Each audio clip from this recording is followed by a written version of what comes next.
fart travels through pants? We can do that. Right? Because the research has already been done, so we'll look it up, take the money. Exactly. Wait 6 months. We'll have you and then tell stand them. 5 feet away from Miles, and after you blow one out, he just sit there and sniffs until he can smell it. Why, when you're completely done peeing, you put yourself away and you still have a couple dribbles that come out? There you go. shook it, you beat it up against the side of the urinal. But that's not something everybody already knows, Miles. I don't know.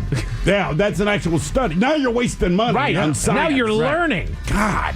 Damn it. You missed the whole freaking point. Why does the sun set in the west? There you go. We need to study this. We did a study. Turns out the sun doesn't set at all. It just sits there. It'll help Jared Goff. There you go. Yeah, that's right. Yeah, Did you say beat it on the side of the urinal? Well, to get all the drips off. he goes crazy. Settle down over there. I mean, you had me till we're... Yeah. Number 5 is an American rock band formed in Pasadena, California in 1972. Credited with restoring hard rock to the forefront of the music scene, they were known for their energetic live performances and the virtuosity of their guitarist. Ooh, Van Halen? Grateful Dead. Oh, Miles got it with Van Halen. They formed in 72? 72, baby. Holy. Wow. Yeah. Yeah.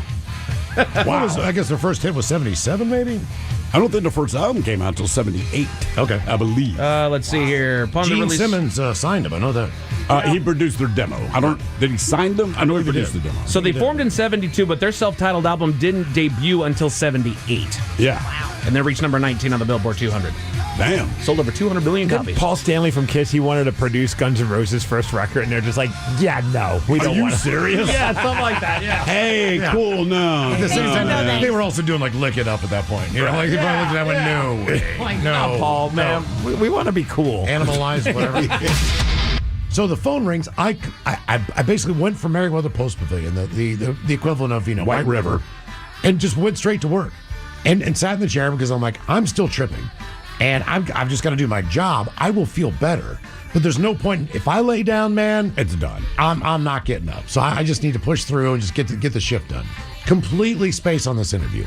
The phone rings. It's the hotline. I'm like, damn it, what is this? And it's like, hello, Robert Palmer here, and I'm like, oh, S. I'm like, Jesus, man. I'm like, hey, how are you? And he's like, I'm doing wonderful, blah, blah, blah, blah. And he's like, how are you? And I'm like, I got to be honest with you, man. I was like, I took acid last night. I went and saw The Dead, and Steve Winwood opened up. I was like, it was one of the greatest shows ever, but I was on acid, and I thought it wouldn't be that powerful. I said, but man, it's 6 a.m. here. I am still just peaking, man. He goes, oh, mate. He's like, I've done a lot of acid with Steve Winwood. And I was like, you did acid with Steve Winwood? This is how the conversation starts. This is how we get into the He's interview. like, oh, yeah, man. He's like, back in the day. He's like, he's very religious now. But back then, he's like, yeah, we did acid all the time. So that was basically the start of the interview. I'm tripping still, and he's talking about doing acid with basically the band I saw last. Did that help calm you down a little bit that you guys were on that level? Actually, playing yeah. field? It's like, that sounds awesome. Years ago, man, my mom, she worked in the fashion industry, and her boss it was like a smaller dinner, not quite a party, at his house, right? And this is back in Rochester. I'm maybe in 4th, 5th grade. It's getting cold. The sun's going down. I'm just cold. So her boss, always a cool dude. He's like, hey, do you want a sweater or something? I'm like, yeah. He's like, go upstairs, go to the left, just grab one out of the room. Went in his room, grabbed a sweater, kind of looking around, and he had a very good friend, as the caller just said. Bob, I think was his name. Either way, I really like both of the clothes are there. And I'm like, this is so cool. So I come downstairs. It's like having a sleepover every night with your best friend. That is what I said to him. I was like, wait a minute.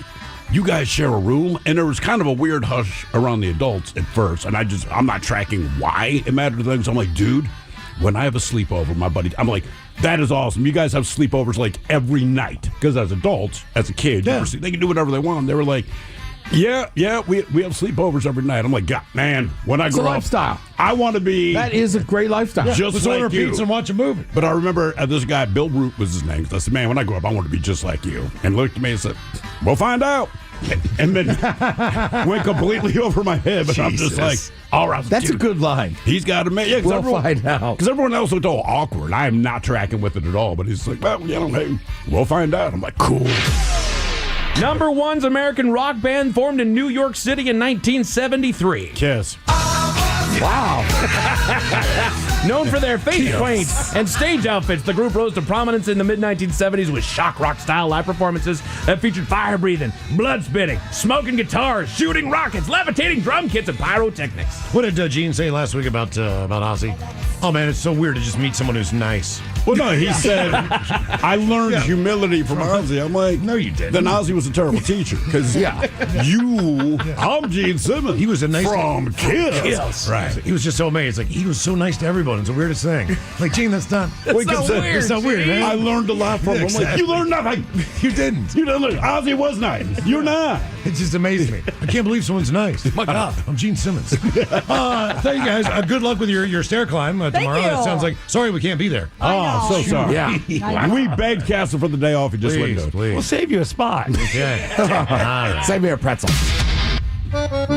Ooh, well, ahoy there and happy 6th birthday. You know, Mr. Montgomery was concerned that the old Capitan might say something off color to a 6-year-old. I don't know why that is, as most of my stars are pretty just green bashers as far as I see. But at the age of 6, you're going into kindergarten, so learn the alphabet, learn how to read, enjoy recess, eat healthy, and make sure you follow the instructions of your teacher. What about having a big bowl of Captain Crunch? Well, he's 6 years old. Don't eat that stuff. It'll rot your teeth and your brain. It's just fiberglass and sugar. I'm not going to lie to you. It's his birthday. I know, but eat something that's not that. But I will tell you this. This is the strongest advice the cat can give you. If you scratch your butt, don't smell your fingers. It's weird to everybody. Crunch berries. I don't know how we got it. I don't know why we got it, but hey, Alice Cooper wants to talk to the show. He's going to be on at, X amount of time. All right, cool. I had him on the line. I picked it up. Hey, I've got Alice Cooper for you. Cool. I put him on hold. I don't remember why we couldn't take the call. We could not? Could not take the call. I was going to say, I remember this, but I don't remember talking to Alice Cooper. We didn't talk to Alice Cooper is the thing, because for whatever reason, we had to punt the phone call. I don't know why. Here's the thing. We got Alice Cooper on the phone. We should talk to him. So there was something that went down to where we just straight up could not talk to Alice Cooper that day. The hell do you think it was? I don't remember, man. But for whatever reason, I got the look from Ryan Castle like, you have to go hang up on Alice Cooper. Yeah, that's not fun. Oh, damn it. So I go pick up the phone. Mr. Cooper? Yep, here for you. It's like, there's been a scheduling conflict, and we won't be able to make this phone call. Yep, no problem. It's all he was cool. He was totally cool, man. He was such a great guy. Like, I want to meet him just to tell him that story, which I'm sure that he has had 100 times in his career of doing all these radio interviews. Aaron Jones, everybody. Yes, Aaron, how are you? What's going on, fellas? How are we? We're doing really well, dude. We're talking about phones today. The strangest phone call you've received or ever had to make. So I was telling the guys that for about the past 3 or 4 weeks, I have been getting ghost calls from a guy named Aaron Jones. You have been ghost calls from me. This is so true, bro. And I had a theory on this, and I wanted to see if I was correct. So after I threw you under the bus, I said, I'm pretty sure that Aaron's got a couple miles that's in his phone. And once he realizes he's dialed the wrong miles, as soon as I pick up the phone and go, hey, Aaron, what's up? He hangs up on me. And I'm convinced that it's more that it's Miles Montgomery, but just to mess with him because he sucks as a human being. There's one little needle you can stick in the side and you hang up when he says something.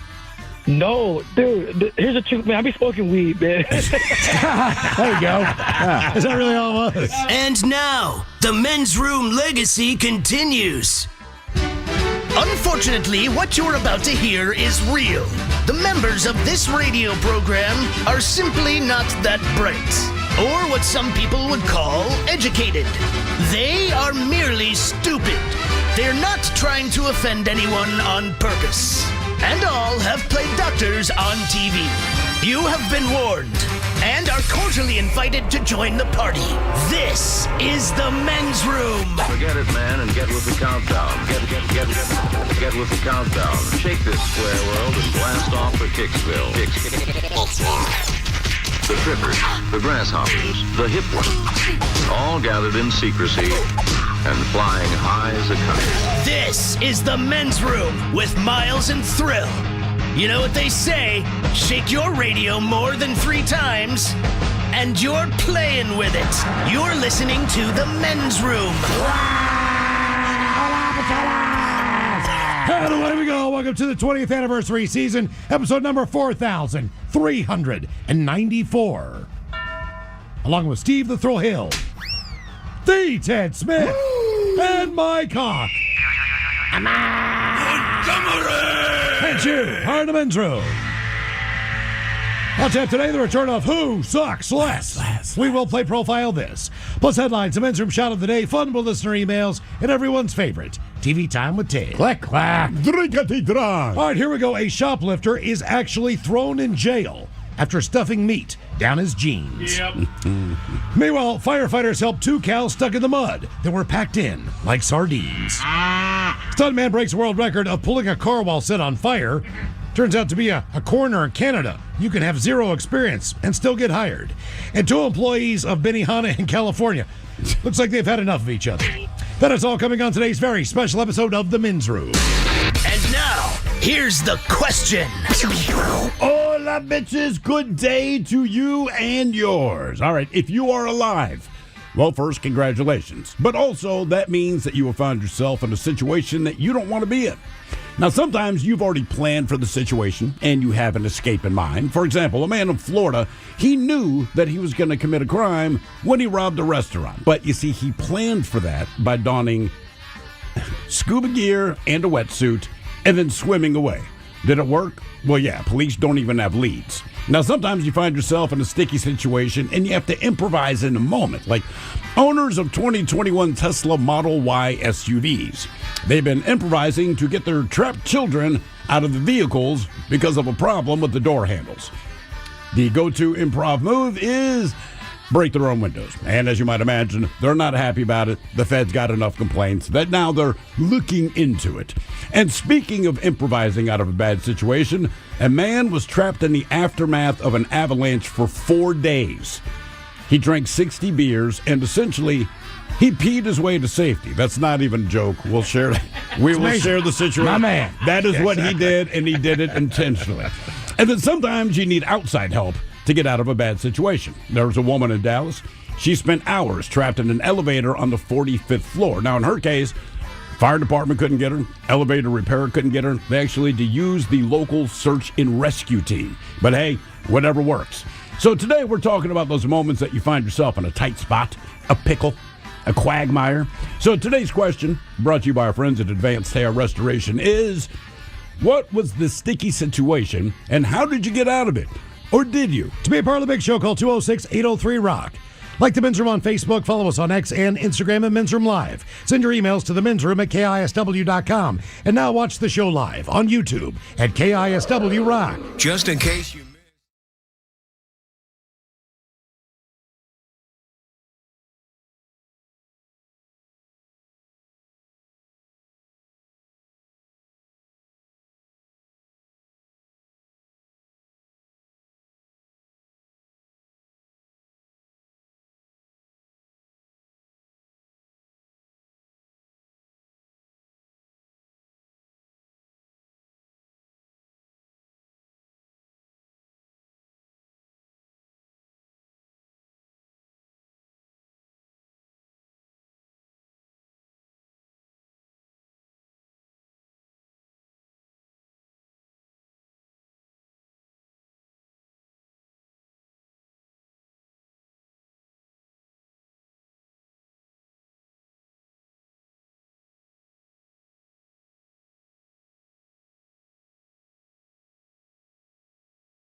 listening to The Men's Room with Miles and Thrill. 99.9 KISW. All the Charles, away we go. Welcome to the 20th anniversary season, episode number 4,394.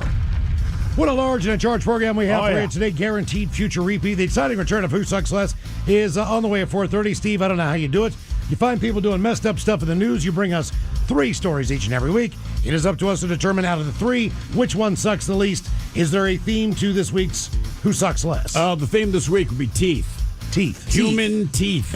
Apparently, I don't know what's going on the last week and a half or so, but we've decided, look, there's a lot of ways to express your anger. People have been deciding to bite each other. These are adults. All adults. No children involved. Children are biters. We get it. These are all adults, and they have decided they're going to bite someone to show them where they're coming from. Definitely had a biter in the neighborhood when I was younger. Yeah, there were a couple of biters when I was, again, as a child. The only other biters I've experienced is more intimate moments back in my early 20s, but I've never actually been bitten as a self-defense. This person was addressed on his biting, right? And then he was told how bad it was. And then he bit someone else. And then he did it a third time. How old was this person? We were in kindergarten. Okay. And then that person was kindly... You sound like you're protecting their identity. I'm like, come on, man. No, I'm just saying. I can't remember their name. I just remember, nobody wanted to be around them because they would randomly just come up. It wasn't about an incident. It wasn't like, I want that book or I want this. They would just bite people. Oh, he's a serial killer then. Okay. Right. I'm sure he's probably not around anymore. Why do you think that? Because you're basing this on kindergarten biting. You're just assuming this person is now dead. If you can't, even at 5 years old, we have to go here. Put your shoes on. You can understand basic commands. You are in kindergarten. You graduate from kindergarten. If you can't graduate from kindergarten, you got a problem because you're not going to graduate again until high school. Did he not graduate from kindergarten? He got kicked out of the kindergarten. That was it. So I'm sure he went to another. That's what I'm saying. That's why I said he's probably not around anymore. Wow. Yeah. You can't just keep biting people. Out of kindergarten. No, you can't keep biting people. And this is in the 70s. Yes. Where nothing mattered. 1975. And he was kicked out of kindergarten. Yes. Jesus Christ. Yes. I bit my brother a few times. But he's 7 years older. Correct. And I'm assuming you were under duress. Yeah, right. If we were wrestling or something, he just at that age, the 7 years is a massive difference. Yes, it is. But there was definitely, I remember a couple times, right? It's like, well, don't mess with them. You can't bite them. Right. Who Sucks Less is coming up at 4:30. Also, a little programming note here. We are now live on YouTube at KISW Rock. When you get there, do what I'm going to do right now. Smash the burger, right, Ted? Smash that like button. Smash the like button for us. They are calling it the Smash Burger, which I appreciate. The guy told me, hey, man. The like burger, And subscribe. Smash the like burger, right. Before a party, I had a smash burger at the cut shop up there in Woodinville. Yeah. That was my first ever smash burger. Really? That's fantastic. Yeah, look, I'm going to tell you right now, if that was your first smash burger, and no offense to anyone else doing smash burger. But hit her like a smash burger. But if you got it there, most other ones are going to pale in comparison. Okay. Well, and that's not the first one you've had, because Loretta's basically has been doing it for years. Is that considered It just a smash wasn't burger? as popular as it is now. Were they calling them smash burgers? Yeah, it was just a style of burger that people did. Now it's like the hot All right, thing. okay, so I have it. Which it is great. It is. But Loretta's is probably like, we've been doing this. Yes. We just didn't call it that. Please subscribe to us. Yeah. And like us if you can. Hit the smash like. And I would like to address one thing. As we watch the comments that roll on YouTube, and thank you for watching. And most of the comments have been positive. But the one thing Tim and I were talking about earlier is people just want more content. Yeah. Look, it's been a week and a half. Guys, we know. Yeah. And I promise you, we are working behind the scenes to fill in the time because we cannot play the music on YouTube. It's a licensing thing. Not going to go back down that road again. Yeah. And we cannot play our commercial breaks on YouTube. Again, it's a licensing thing. Right. So we understand that there are gaps. We are trying to fill those out. But keep coming up with your ideas, too, because some of them... Yeah. Some of them are stupid, but some of them are really, some of them really could good. very well be feasible. Yeah. Okay, today on the question, we're going to talk about getting out of sticky situations. What was the sticky? Sticky. Sound like sicky. Sick. Listen to me. What was the sticky situation, and how did you get out of it, or did you? 206-803-ROCK. Should also point out, we're using sticky situation as a euphemism.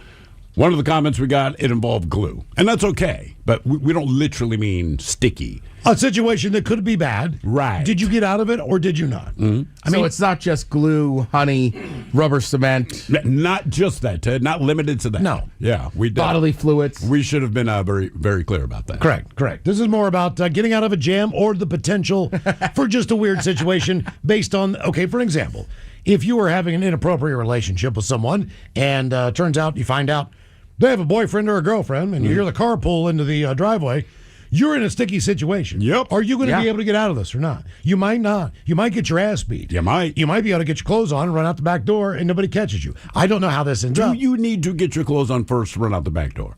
I think when you're in that situation, like, just grab your clothes and leave. Yes. Get dressed somewhere else. Don't worry about putting my shoes on. I've had it happen in terrible ways where I could not get out of the situation that I was in.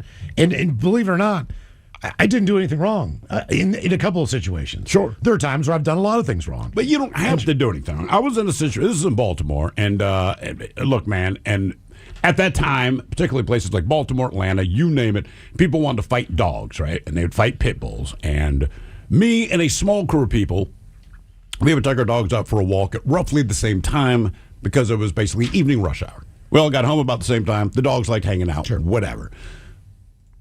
This group of like 20 dudes rolls down. They have two puppy pit bulls, and they're trying to train them to fight, but they are still pit bulls, right? And they're doing their thing. Well, one of my buddies, he had a Dalmatian. The Dalmatian was still a puppy. I don't remember how old it was. And Dalmatians are stupid at best, but as a puppy, they're really, really dumb. So his Dalmatian goes wandering off toward these dog fighting guys, right? And they're training them.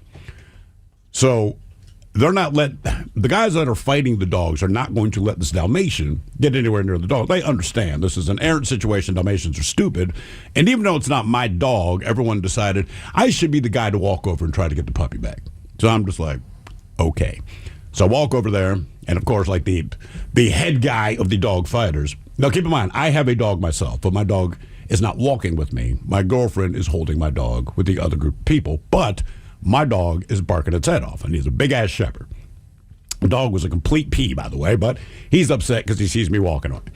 Anyway, I get to these guys, and I grab the Dalmatian back. Now, I just want to turn around and walk back to my crew. And this guy's like, yo, man, that's your dog, big one barking? I'm like, yeah, that's my dog. You want to send your dog over here to fight? I don't, actually. He's like, man, my dog's going to F your dog up. Go ahead, man. Send that dog over, man. Tell the girl to let it go. I said, bro, listen to me. Now, keep in mind, it's a Belgian Shepherd, and a lot of the canine dogs that cops use. Yeah, it looks like a German Shepherd. Or Belgian Shepherds. Or German Shepherds. And in this thing, again, my dog is a P. It is not a canine unit, but he doesn't know that. So I just hedge my bets because I'm like, this is getting uncomfortable. Because all these guys are getting up and they're getting closer to me, and I just said, look, man, I think your dog should probably rip my dog apart, but here's the problem. My dogs are not barking at your dogs. My dog's barking at you because I'm speaking to you. It's former canine. If she lets that dog go, I just want you to understand, my dog is going to rip your throat out of your neck, and you will be dead before your body hits the ground. And then your dogs can do what they want. It's up to you. But his face changed completely. Nah, man, nah. I'm like, hey, man, give me the word, bro. Like, you're the badass here. Give me the word. So he back, nah, man, nah. So he backs away. His group leaves. I turn around. I walk back, and I'm like, hey, we got to get the F out of here because he's stupid. And I hedge my bets that he's an idiot. If he pieces together that this is not true, that's the end of me. So we got up and we left, but it worked. Like in the moment, I'm like, what do I do if we let go of the dog? My dog's dead. So I'm like, he seems stupid, and he was. So I'm just going to scare him. And all you have to do is be deadpan and look him in the eye. My brother, it's up to you, man. It is up to you. And it can be ugly for all your friends. It ain't going to leave their memory, but your ass is dead. Nah, man, nah. It's Don't all hear good. that. Yeah, that's what I thought, bitch. Baltimore and biting. There's an area in Baltimore called It's not a thing. called the Block.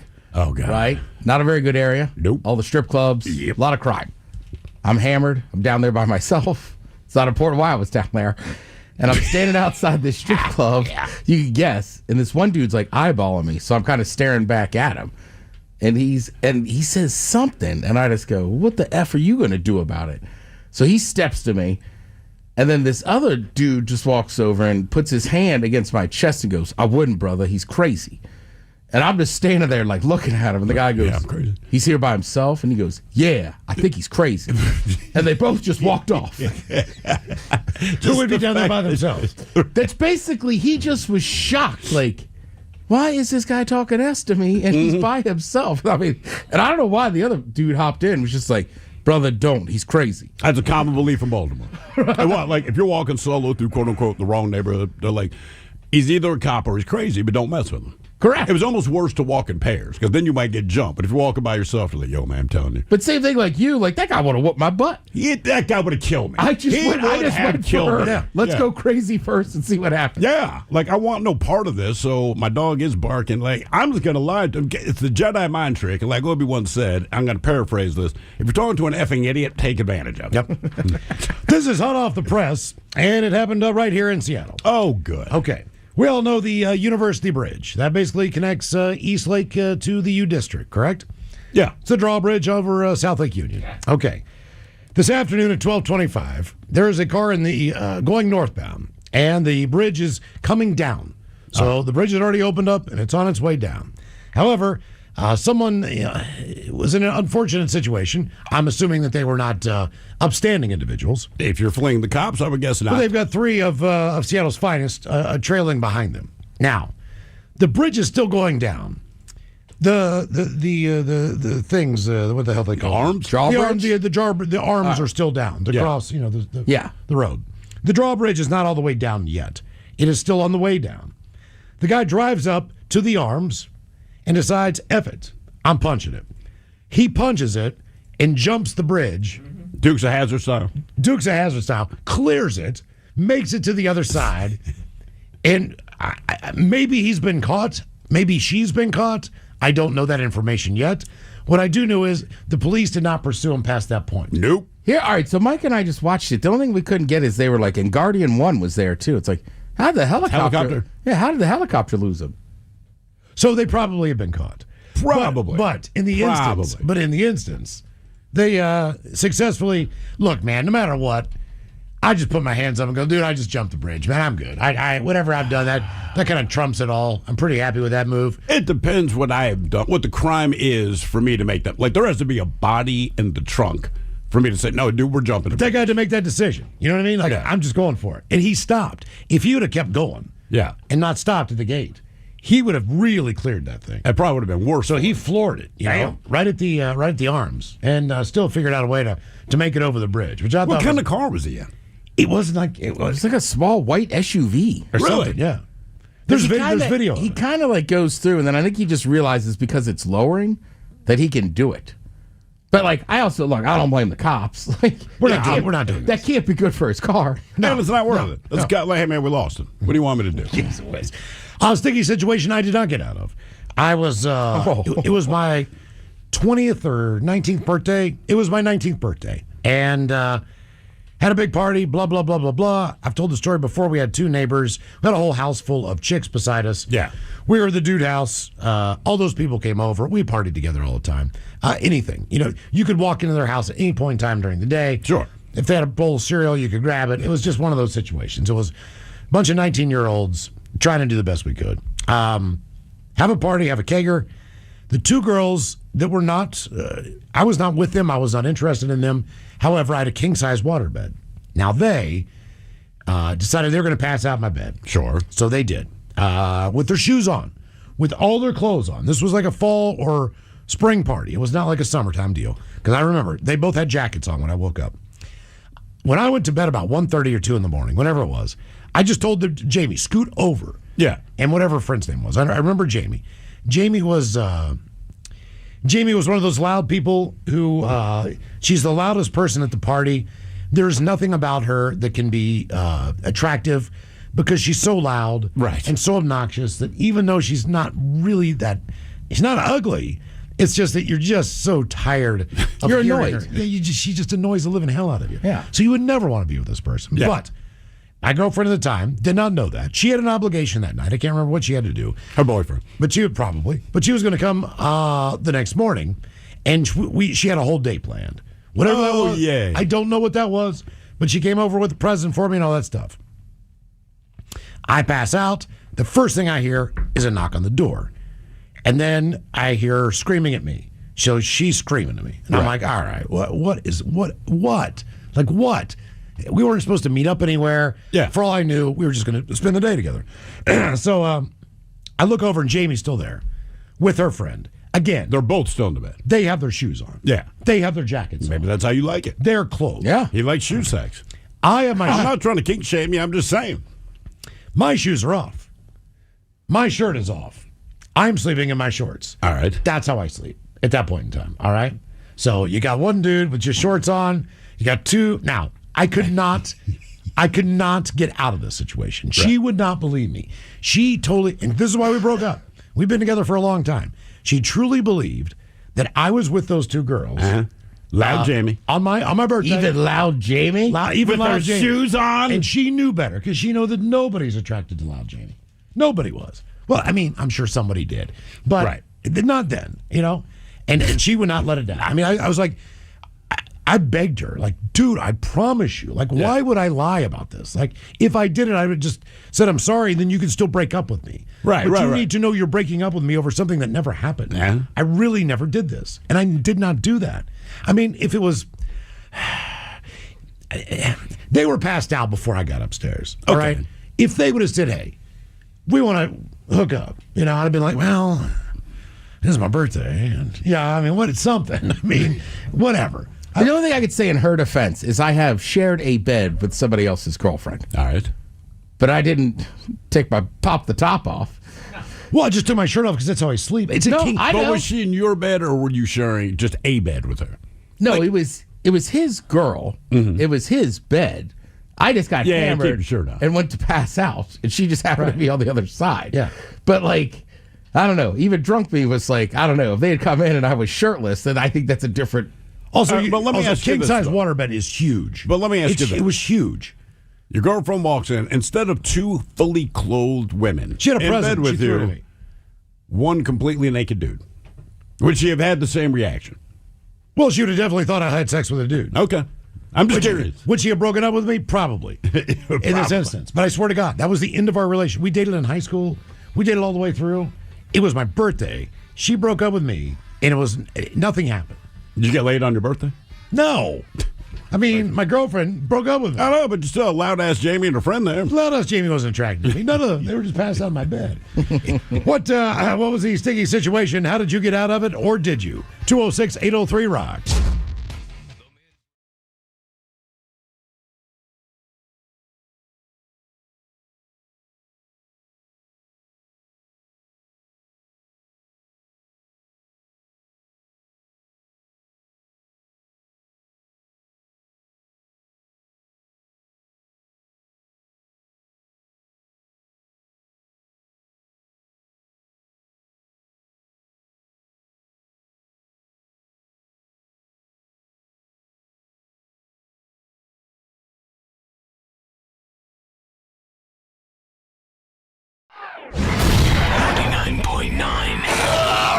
KISW.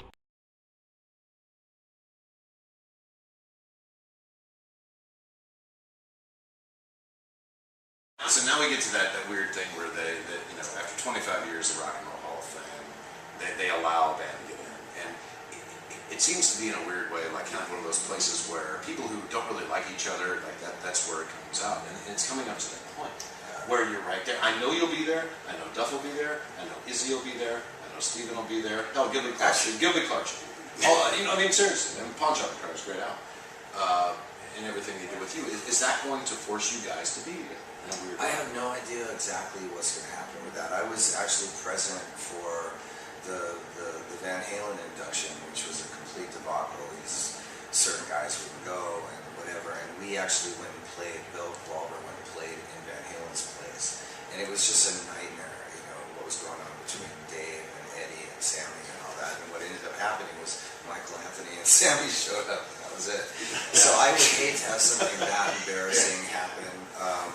But that said, Axl and myself aren't any further along in having an amicable relationship than we were 14 years ago. So, And when he jumped out of your car going 40 miles an hour. Yeah, but there's one thing, man. From your perspective, it means one thing. From the fans' perspective, it means something else. There is a sense that... I'll be there. I know you are. That's what I'm saying. You and Axl have your thing, but it's like, you're right. to a degree, it lends to the credibility of what the band was about, man. Everything that the band stood up for, in the end, it ends up becoming. And since then, both of you have moved on, and here you are now tonight, Burns Hill. You got Miles Kennedy. He's not a local boy, but he certainly is in the state of Washington. Yeah. And people love him. He has become the guy in rock music, it seems, where it's like, man, if you're doing a project and you need a singer, he's the guy. How did you end up meeting him even in the first place? It's a sort of a long story. When Duff and Matt and Dave Kushner and myself were putting together Velvet Revolver, and it wasn't called Velvet then. We were auditioning singers. At one point, Matt said, "There's this guy Miles Kennedy from this band, Mayfield 4, who's really good." And so we sent him some music, and he's like, "Oh, this is really great." And he never sent the demos back with vocals on it. And so, and I forgot all about it. I completely forgot about that.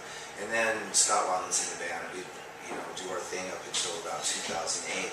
And we part ways with Scott Weiland, and we start looking for singers again. And Matt goes, "I know this guy named Miles Kennedy who's in Alter Bridge." And it never occurred to me that it was the same guy from way back when. And then I heard that name because Led Zeppelin had just called him and asked him to come down. So I said, "Who is this guy?" So I look on YouTube and Alter Bridge, and there's this guy, sort of sort of a meek-looking guy, just playing guitar and singing, but singing really, really well.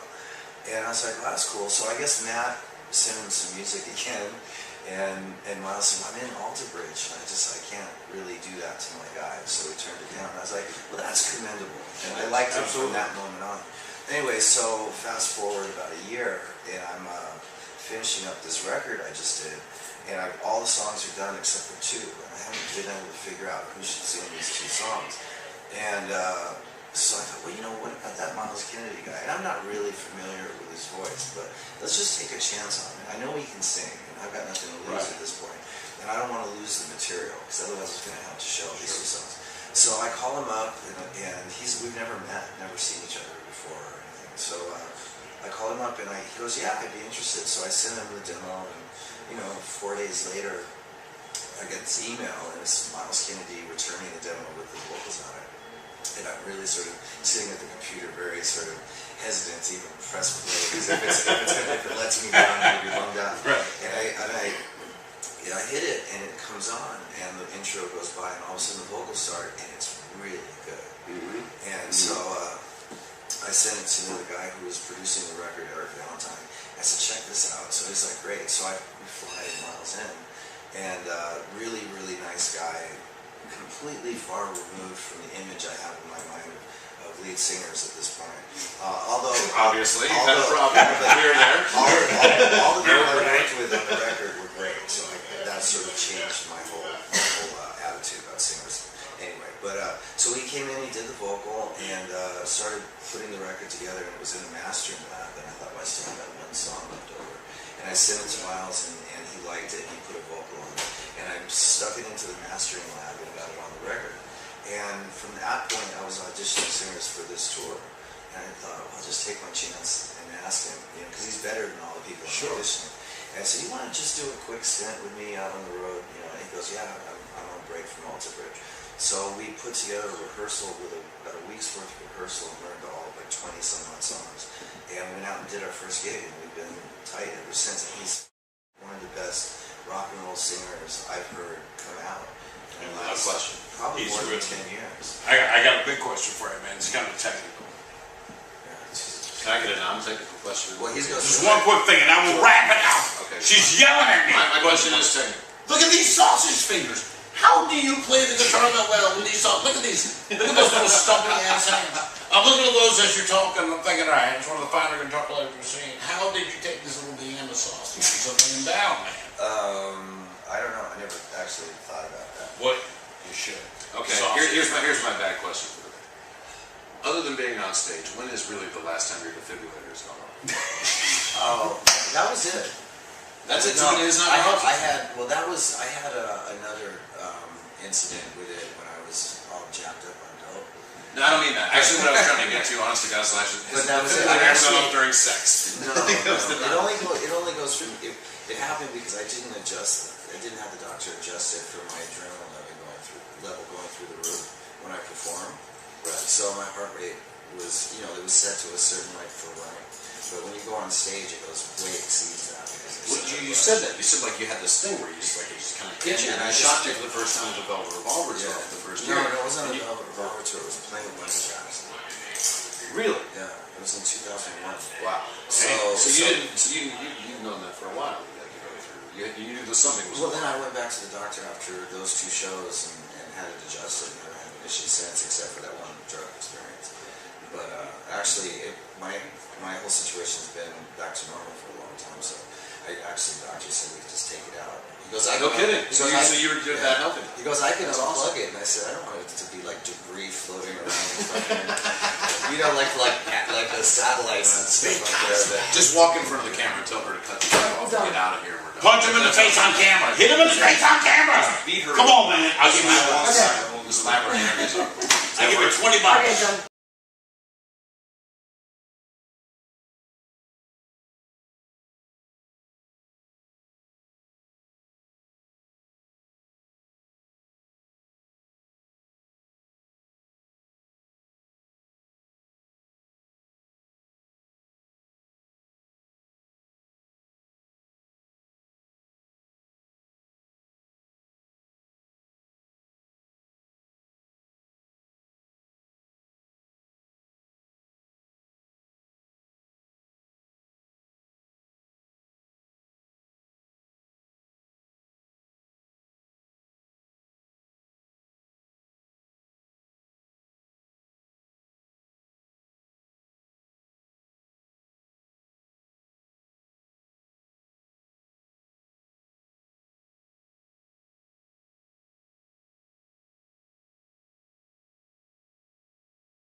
Always live on the free Odyssey app. Text the guys at 206-803-ROCK from the Pinky's Plumbing Studio. You're in the men's room. What was the sticky situation and how did you get out of it? Or did you? 206-803-ROCK. Hello, Sean. Welcome to the men's room.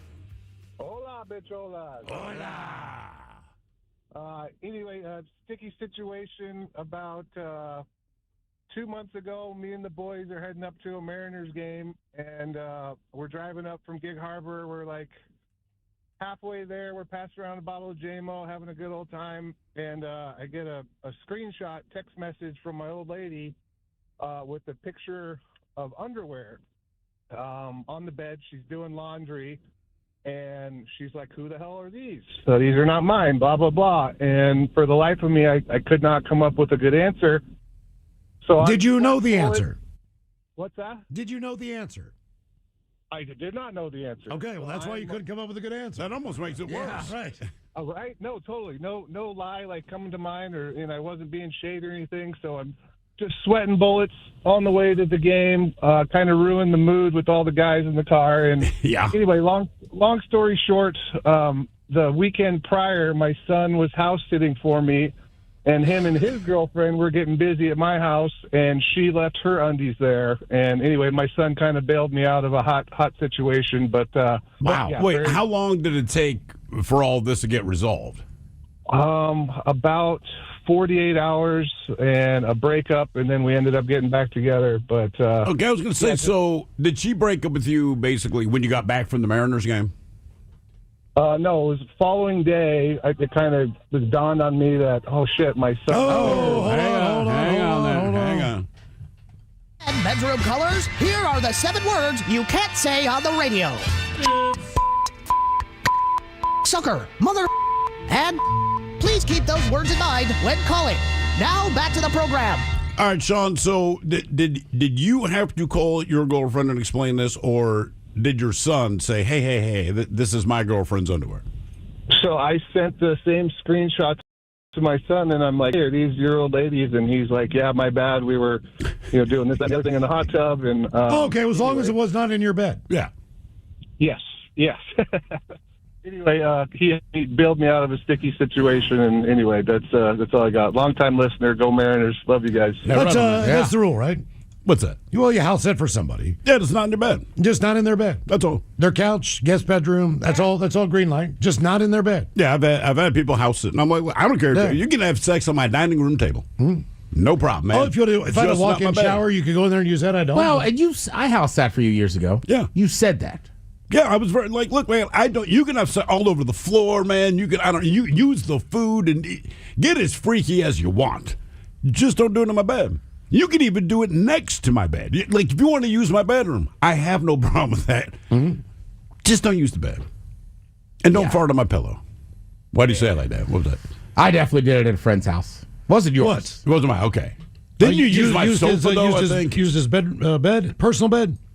Yeah. But I washed the sheets. Yeah. I mean, we definitely It's just one of those things. Fair enough. We didn't have an agreement. Like, Thrill was very specific. I'm very specific. There was no chance I was getting laid that weekend, but he's like, do not have sex in my bed. I was like, all right, cool. But my buddy, it was one of those things that it was just spur of the moment. And I was like, would he prefer the couch or the bed? I wasn't positive, so I went bed and then washed the sheets. Right. Look, if you don't make the agreement, like I said, I'm very clear about that. And do you do that to people now? Yeah.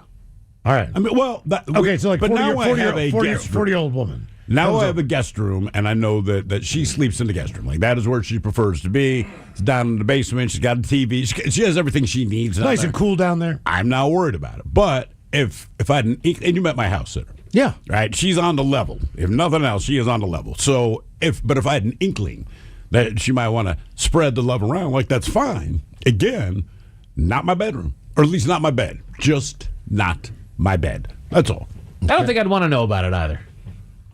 Like, if it happens, one, not in my bed, and two, don't even tell me. So, leave no essence, trace. I can have sex in your bed. Just wash your sheets, never tell me. Don't even tell me. And then when you ask me, did you have sex in my bed? No, man. Don't even tell me. You told me specifically. I don't think I ever told my buddy either. Yeah. I wouldn't. I don't need to think about that. You're right. I don't love you guys. I don't need to look at my couch and think, damn it.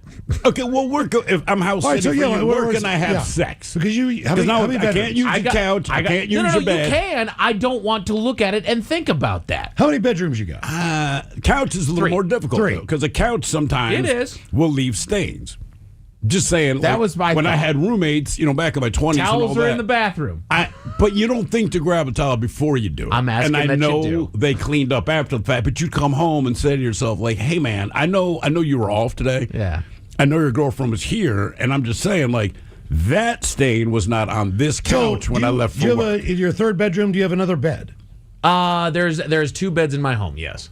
Well, but you have 3 bedrooms. Yes. Is there an air mattress? See, that's what I'm saying. So, No, there's so not. you have a wife. You have a wife bedroom. Yep. Then you have your bedroom. Yep. Now I'm taking care of your dogs. Yeah. Your cats. You're out of town. Where am I able to do this? The couch is the couch should work. My So house just is- don't tell him. Just He's don't. already Just don't set tell the you. ground Don't rules. say a word. Yeah. Okay, I don't even want what to if know I- if you do. But do it. honestly, just you being honest, Yeah. whether your wife's listening or not, we're using one of your beds. You want to take it for the team, or you just want me to use her bed? Take it for the team. Okay. Oh, I feel like using my wife's bed. Do you have bro. a- Stay downstairs. Do you have a kitchen table? Yes, I do. All right. How about that? See, you never said that. Don't want to hear a word. Oh, you just don't want to know. I don't Got a want to. tablecloth? For you, I will set out a tablecloth. Mike has a very nice home. No, Yeah. he knew you were a house. What about sitter. the deck off your bedroom? The deck off my bedroom. Yeah, you know what? Fair game. Yeah, come on. Can anyone see you up there? Oh yeah. Oh, definitely. Oh yeah. You can look over. You can look over the city. Of I would do Tacoma, nothing in your wife's bedroom. but walk through. But I love that deck. I've only been there once. Like you'd be like, dude, the neighbor said you spent a lot of time. And did you bring the TV up here? But yeah. Well, what about if It was a nice day. Okay, if it's in the dark, could you see? Nighttime. Yes. There's Okay, a couple all right. street lights that kind of glow it up a little bit. I mean, you could be incognito up there, but I wouldn't be. I'm about to say my Oh yeah, yeah, yeah. I don't. I'm just house sitting for Mike. hands on the railing. Okay. What was the sticky situation? How did you get out of it, or did you? 206-803-ROCK. Here's your story, Ted. We go back to January 2005, and Slovakian Richard Kral was found hammered and staggering down a mountain path 4 days after he'd been trapped by an avalanche. Okay? All right. Richard was driving through the Tatra Mountains of Slovakia. His Audi was hit and trapped by an avalanche. Now, Richie, at the time, he was on his way for a holiday, for a vacation. So naturally, he had 60 beers in the car to aid with said vacation. Yeah, a couple 30 racks. Yeah, man. Richard drank these 60 beers and peed his way out of the avalanche debris. How? This is what he says. Quote, I was scooping the snow from above me and packing it down below the window. Then I peed on it to melt it. It was hard, and now my kidneys and liver hurt. But I'm glad the beer I took on holiday turned out to be useful, and I managed to get out of there. Yeah, it's brilliant. I know that wasn't his plan, but in the end, it worked. Did he have to run it through his body? Like, would it worked on Well, his own? no, it's warm. Well, no, It's- you have to want your warm it up. warm pee as opposed to cold beer, man. And the Also, you're there advantage for is you 4 get days. You drunk. don't really have anything else to eat or drink. And you don't even know if you're going to survive. So it's like, look, I'm either going to die hammered, right, or I'm going to pee my way out of this, which is super impressive that he peed a big enough hole. I mean, if I was driving to a holiday destination, there'd at least be some chips in there too. I guarantee you there'd be beer in the car. If you're doing that kind of road trip, right, and going to a place like that. By the way, we're talking about sleeping in people's bedrooms, and it's not your house. And I agree with this person 10 million %. So this is why I could never Airbnb my own home. Sure. To me, look, I respect people that choose to do that. In my mind, I'm hoping it's a second home that you have, but I can't imagine taking my primary residence, which is the only one I own, and saying, all right, we're going to be gone for 2 weeks. Yeah, I want complete stranger. I don't care what they're willing to pay me. The idea of complete strangers in my home, right? Because chances are, if you're renting the house, you're not solo. I imagine you're having sex everywhere. If I rented an Airbnb, like, I'm going to have sex in your Airbnb. I'm on vacation. And chances are, especially because I've got kids, I know I'm taking your master bedroom. I'm going to have sex in your bed. And I know you have a sign that says, hey, wash the sheets and all this kind of thing. I might. I don't know. Like, half the time that we went to Mexico, not so much now, but we'd get an Airbnb. A lot of people Airbnb it. And you'd go there, and they'd give you some rules of what not to do. They had a big liquor cabinet, so they're like, look, you can drink all the booze you want. Make sure you replace it before you leave. And I would take advantage of that, and I'd replace it. They had a couple of bottles of, like, vintage tequila that you couldn't touch. I was okay with that. But my wife and I are like, I'm pretty sure this is their master bedroom, just based on, Yeah. you know, and we're still going to have sex in their bed. Yeah. And we're going to have a lot of sex in their bed, like, when we want to. And it's just weird to me. Like, it's not a problem for me, but it's like, when these people come home, like, you know we had sex in your bed. It doesn't matter that we washed the sheets, but, like, I don't know, man. I think you're a better person than me. But you stay in hotels all the time. I know, but a hotel's like a vending machine. I'm just like, batter up, man. We understand what's going on there. And a hotel room is not personal to me. But think about it like this. We're at a hotel for a week. You come back to your room. Someone else has had sex in your bed. Okay. Like it's not okay. All right, since they put us on YouTube. Yeah. So no more nose picking. There's a lot of things that That still might happen. We could do it, but ultimately you try not to. So, would you house sit for somebody, knowing that they had cameras in the living room, the kitchen, and in the bedroom that you're sleeping in? 24 hours. I know this on a nap. person. Oh yeah, yeah. You're just staying at their house, taking care of their dog, whatever. And they told me there's cameras. Well, I mean, you've seen people if you have an animal or a dog, they got their pet cams, just whatever. to see what's going on in the residence. I'd be okay with that. Look, in my younger days, absolutely not. Problem is, I would forget and walk through the living room from the shower naked. But that's their problem, not yours. So I've never but my one friend does have cameras, and there's definitely been some footage where I kind of forgot. That's what I'm saying. What did you get busted doing? Scratching your bees or something? Yeah, basically just he wasn't there, so I took a shower, and then there's just footage of me. Damn it, it's so dumb.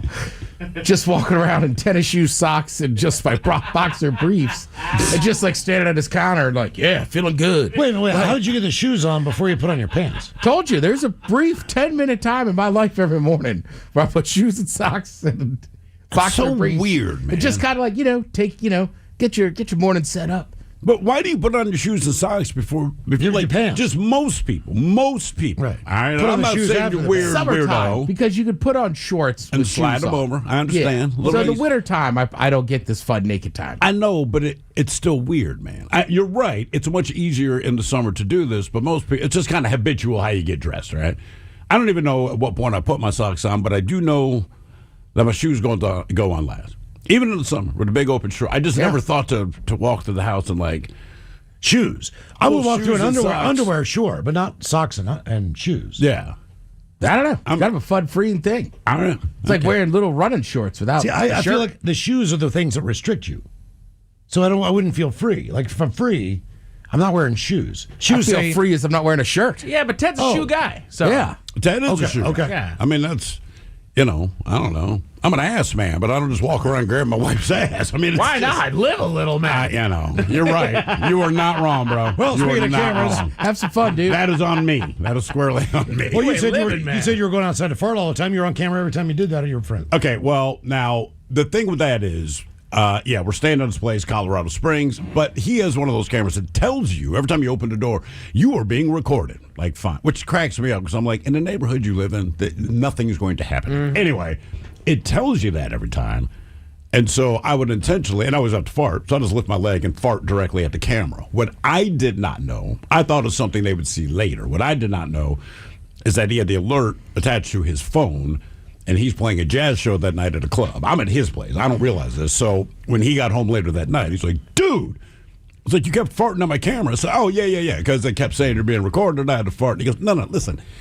It alerted me 11 times while I'm on stage that, as far as he knows, someone's breaking into my home. And every time I pull up the video, it's like, I see the back of your shorts, a leg kicks up. Yeah. And then like, an F you. And I see you light a cigarette. I was like, I didn't realize I went to your phone. He's like, yeah, real time. So this got back 11 times during the one show. Like, Jesus. My bad. I did not know that would happen. I've always I've been thinking about it. Should I get the cameras in my place or not? No. I'm not in Fremont, dude. You will be pissed off every day. Not inside, outside. That's what I'm saying. That's what I'm afraid. Do you want to know how many people pee in your yard every night when the bar? Look, I guarantee it's probably 6 or 7 people. And it's something that you can assume without having confirmation, and you're okay with it. I think if you sat there every night and just pulled back the video, just said where you live, how close you are to the bars, and you give a little shelter for people that really got to go. I will not say who you talked about the other day, but the guy that pooped on the neighbor's house. Like, you're that house. I told you. Because you got that fence. I mean, do you actually want to see how many people have snuck into your fence and peed? No. You do not. I know. Speaking of that reminds me of the time I was coming back from Oregon. We had a gig. I'm stuck in traffic. I'm late. We're supposed to be at Emerald Downs. You guys were already there. Oh, yeah. I was with the family, the whole deal. But, man, traffic's not moving. I got to go. I got to pee. So there was there was a bridge that you really could not see was part of I-5 in that area, right? So it's like right here. You don't realize it's a bridge. That's why when people jump off the side of the median, they don't realize they'll drop down 50 yards or whatever the deal is. Or motorcyclist goes over the edge, doesn't know. So it was kind of like that, but I'm at the end of it. So I get out of the car real quick. Now, keep in mind, I'm driving.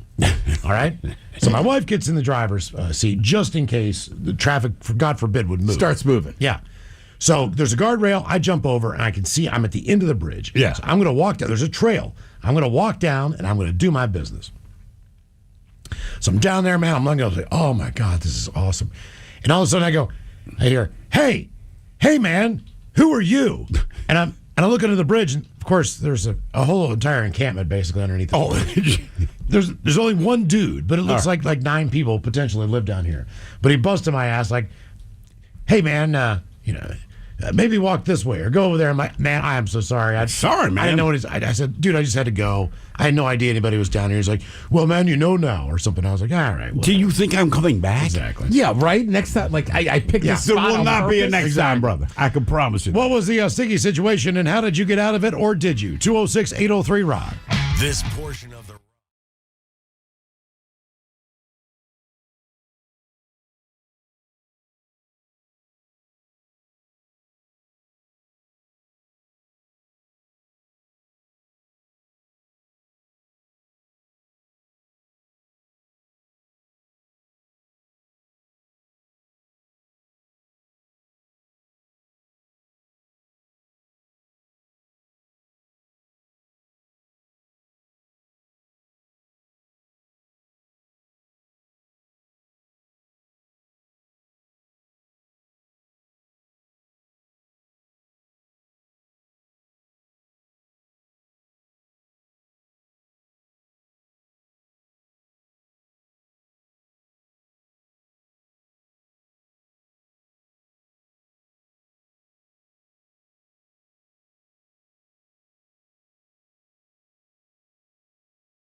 KISW. The shenanigans continue.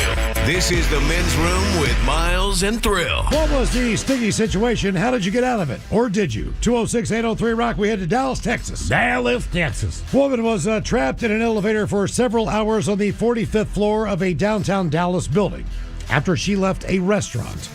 Dallas Fire and Rescue responded to Elmway shortly before 6:30 after receiving calls about a person who was stuck in the elevator. The woman was trapped for more than 2 hours before being rescued using a pulley system. She was evacuated by medical personnel after being removed from the elevator shaft and was found to have no injuries. Other diners leaving the restaurant temporarily used a service elevator as that one was being fixed. An elevator technician initially tried to fix the elevator and free the woman, but was unsuccessful, according to Dallas Fire and Rescue. So they called in a different team to assist. Now, a rescuer was then lowered from the 49th floor onto the elevator roof. This, to me, is the most terrifying thing, and I know you can't get past the elevator. Depends on the shaft. And it set up an anchor for a pulley system. Using the pulley system, both the woman and the rescuer were pulled back up to the restaurant floor, where the woman had entered the elevator.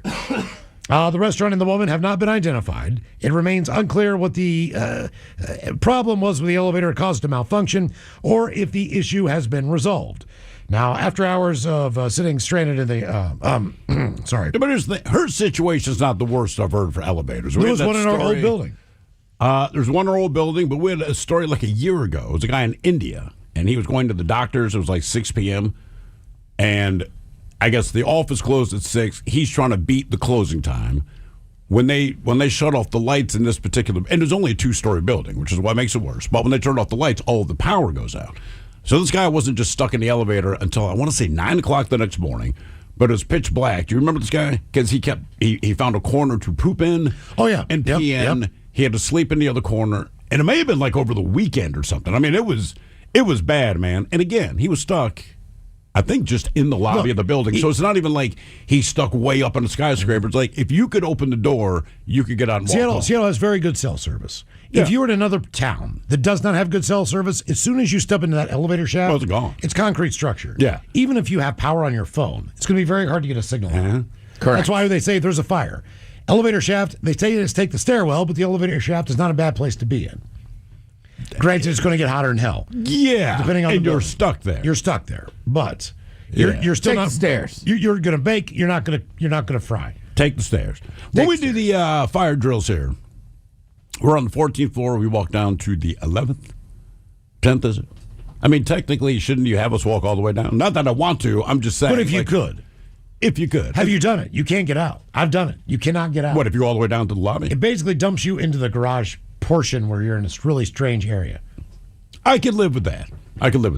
Didn't you get an elevator stuck with a girl? Yeah, and this, yeah. There was nothing wrong with the elevator. This was me. And well, it's a sticky situation, and you got yourself into it. I did, and I did not get myself out of it. The fire department got us out, but any romantic inclination I had for her, it ended that night. And I finally landed a date with this chick. We've been working together for like a year and a half, man. And she was a complete smoke show. Finally agrees to go on a date, grab her at her place. She's on the 3rd floor. And it was one of those like old freight or service elevators. We get on, and she makes the mention that, man, elevators make me nervous.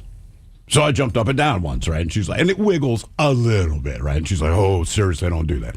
So I did it one more time, and then it stopped.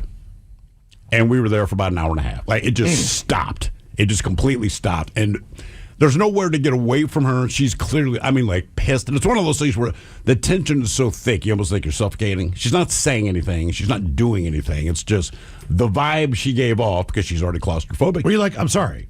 Yeah, dude, listen, I had a lot of time to apologize. And it turns out in 90 minutes of apologies, it doesn't work. Maybe I needed one more minute. But the fire department shows up, and then even then, they let you know they're there. It's not like they just show up and the doors magically open. So they show up. They let us know we're there. They partially got the door open, but we're between floors. So they get the door about a third of the way open, and we're looking at the face of a firefighter. And it's like, hey, man, you got nothing to worry about. And I'm like, yeah, I know, man. Like, we're fine. And I'm looking at her trying to do, see, there's nothing to worry about. I don't think her issue was that she was worried as much as I asked you not to do this one thing. So did you guys go to dinner or anything? No. No. When we got down to the lobby, she went back upstairs to her apartment, and I went home. Yeah. Yeah, I mean, it ended. But you still work together. Oh, we still work together. And was it weird after that? I mean, for a couple of days, it was a little weird. But when it was just, I think it was more when I completely absorbed the fact that there is zero shot of this ever happening again. We got along fine after that. Did she tell people the story? She told everybody the story, Ted. All right, I would have too. Oh, yeah. And, the thing is, most people chuckled about it. They're ribbing me a little bit in the kitchen. But this one guy I worked with, Jamie, in particular, he's like, have you been trying to get a date with her? I'm like, you have no idea how bad this is. I understand everyone's laughing. I would laugh at you. I get it. But I'm telling you, it was freaking awful. And I remember him saying, yeah, but she seemed pissed. I'm like, oh, I know. I know. She was. She really was. She told you the story with less emotion than she explained to me why I did something wrong. So don't do that. What was the sticky situation? How did you get out of it, or did you? 206-803-ROCK. I mean, I would be pissed too. Look, I get it. If I'm on a date, it's the girl did something intentionally. That you specifically and then there's just said? 90 minutes I don't get back, I'd be like, ugh. Yeah, bro, look, man, I hold nothing against her. I completely understand. I'm 100% wrong. It was just real awkward. And now that I think about it, I've been in a lot of awkward situations. It is what it is, but I don't know that I've been in an awkward situation for that long. Right. If you trip in public and everyone laughs, like when it's done, it's done. Just imagine them laughing at you for 90 minutes straight. Or putting it on the Jumbotron at a football game over and over. That's the way it felt, where I'm like, but there was nowhere to go.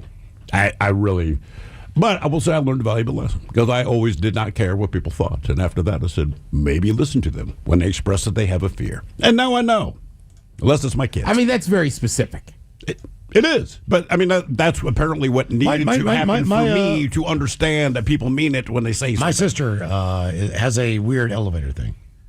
Will she not get on them? No. What if it's like Ever? 10th floor? No.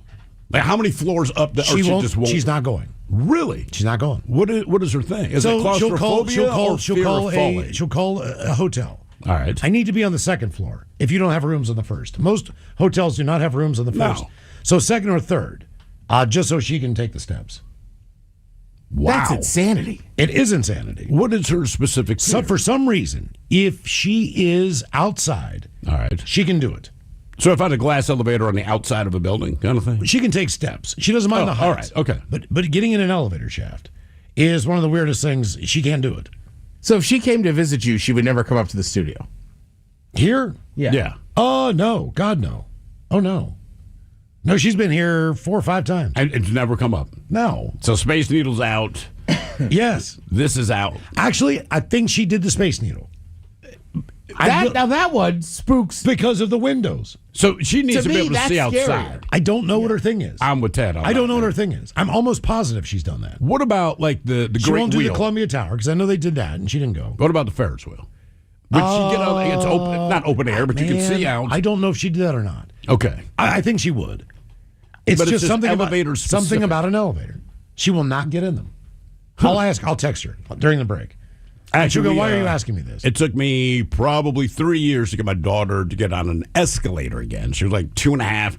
We're at the airport, and her brother's been born at this point, and anyone that has kids, when they're both young, your hands are full, period, right? And all the scraps for them. But she had mastered the escalator a few times, and then this one time, she's kind of between me and my wife, and I'm in front of her, my wife's behind her, and I'm like, but no, keep stepping, because she got one foot on, and she would not lift the anchor of the other foot, right? So it ends up pulling her up, and it was kind of a slow fall. God, it was actually kind of hilarious. It was like a real slow rotisserie, but it's like 6 times in a row. I'm just waiting for her to get up, but she wasn't going to get up, so she just spun and spun and spun. I'm like, Jesus Christ! So I run to the top, run down to the other escalator. Oh, so you got all the way to the top and she's still spinning at the bottom? She's spinning, man. So I had to leave all my crap up top, run down the other side, and pull her off. And I'm kind of smiling at it. After that, so we had like 2 more escalators we had to go through just to get to our flight. Did nobody else just pick her up off it? There was not a ton of people. Oh, okay. No one was even waiting. You know what I mean? I'm just saying, at that point, I don't know that I would mind. Generally, you wouldn't mess with somebody else's kid. Yeah, but I think I'd be like, all right, let's get this kid on off an the escalator. Yeah, so we get her up. So when we got to the next escalator, I mean, she's just shaking her head like, I'm like, you're not. She just wouldn't do it. It took a couple of years. And now she has a great mastery of it, which is fantastic. But she wouldn't do it, and I'm like, oh my god, that was all on you, man. What was the sticky situation? How did you get out of it, or did you? 206-803-ROCK. Hello, Brock. Welcome to the men's room. Hola, bitches. Hola. All right, so there's a couple parts to this story. This goes back to 1988. I remember because I went to rehab after this. Okay. But I'm 20 years old. I'm up at college. School just started, so it's the first couple days before school. We went up a little early just to get ready and settled. Before I left, I was staying at my parents' house because I'm 20 still, and I was doing a lot of cocaine back then. And so I cleaned up my bedroom because they never went in there. And as I cleaned it up, I put all these empty pieces of paper in my pockets and just kind of forgot about them. So I'm up at college, and I learned at a young age how to make money.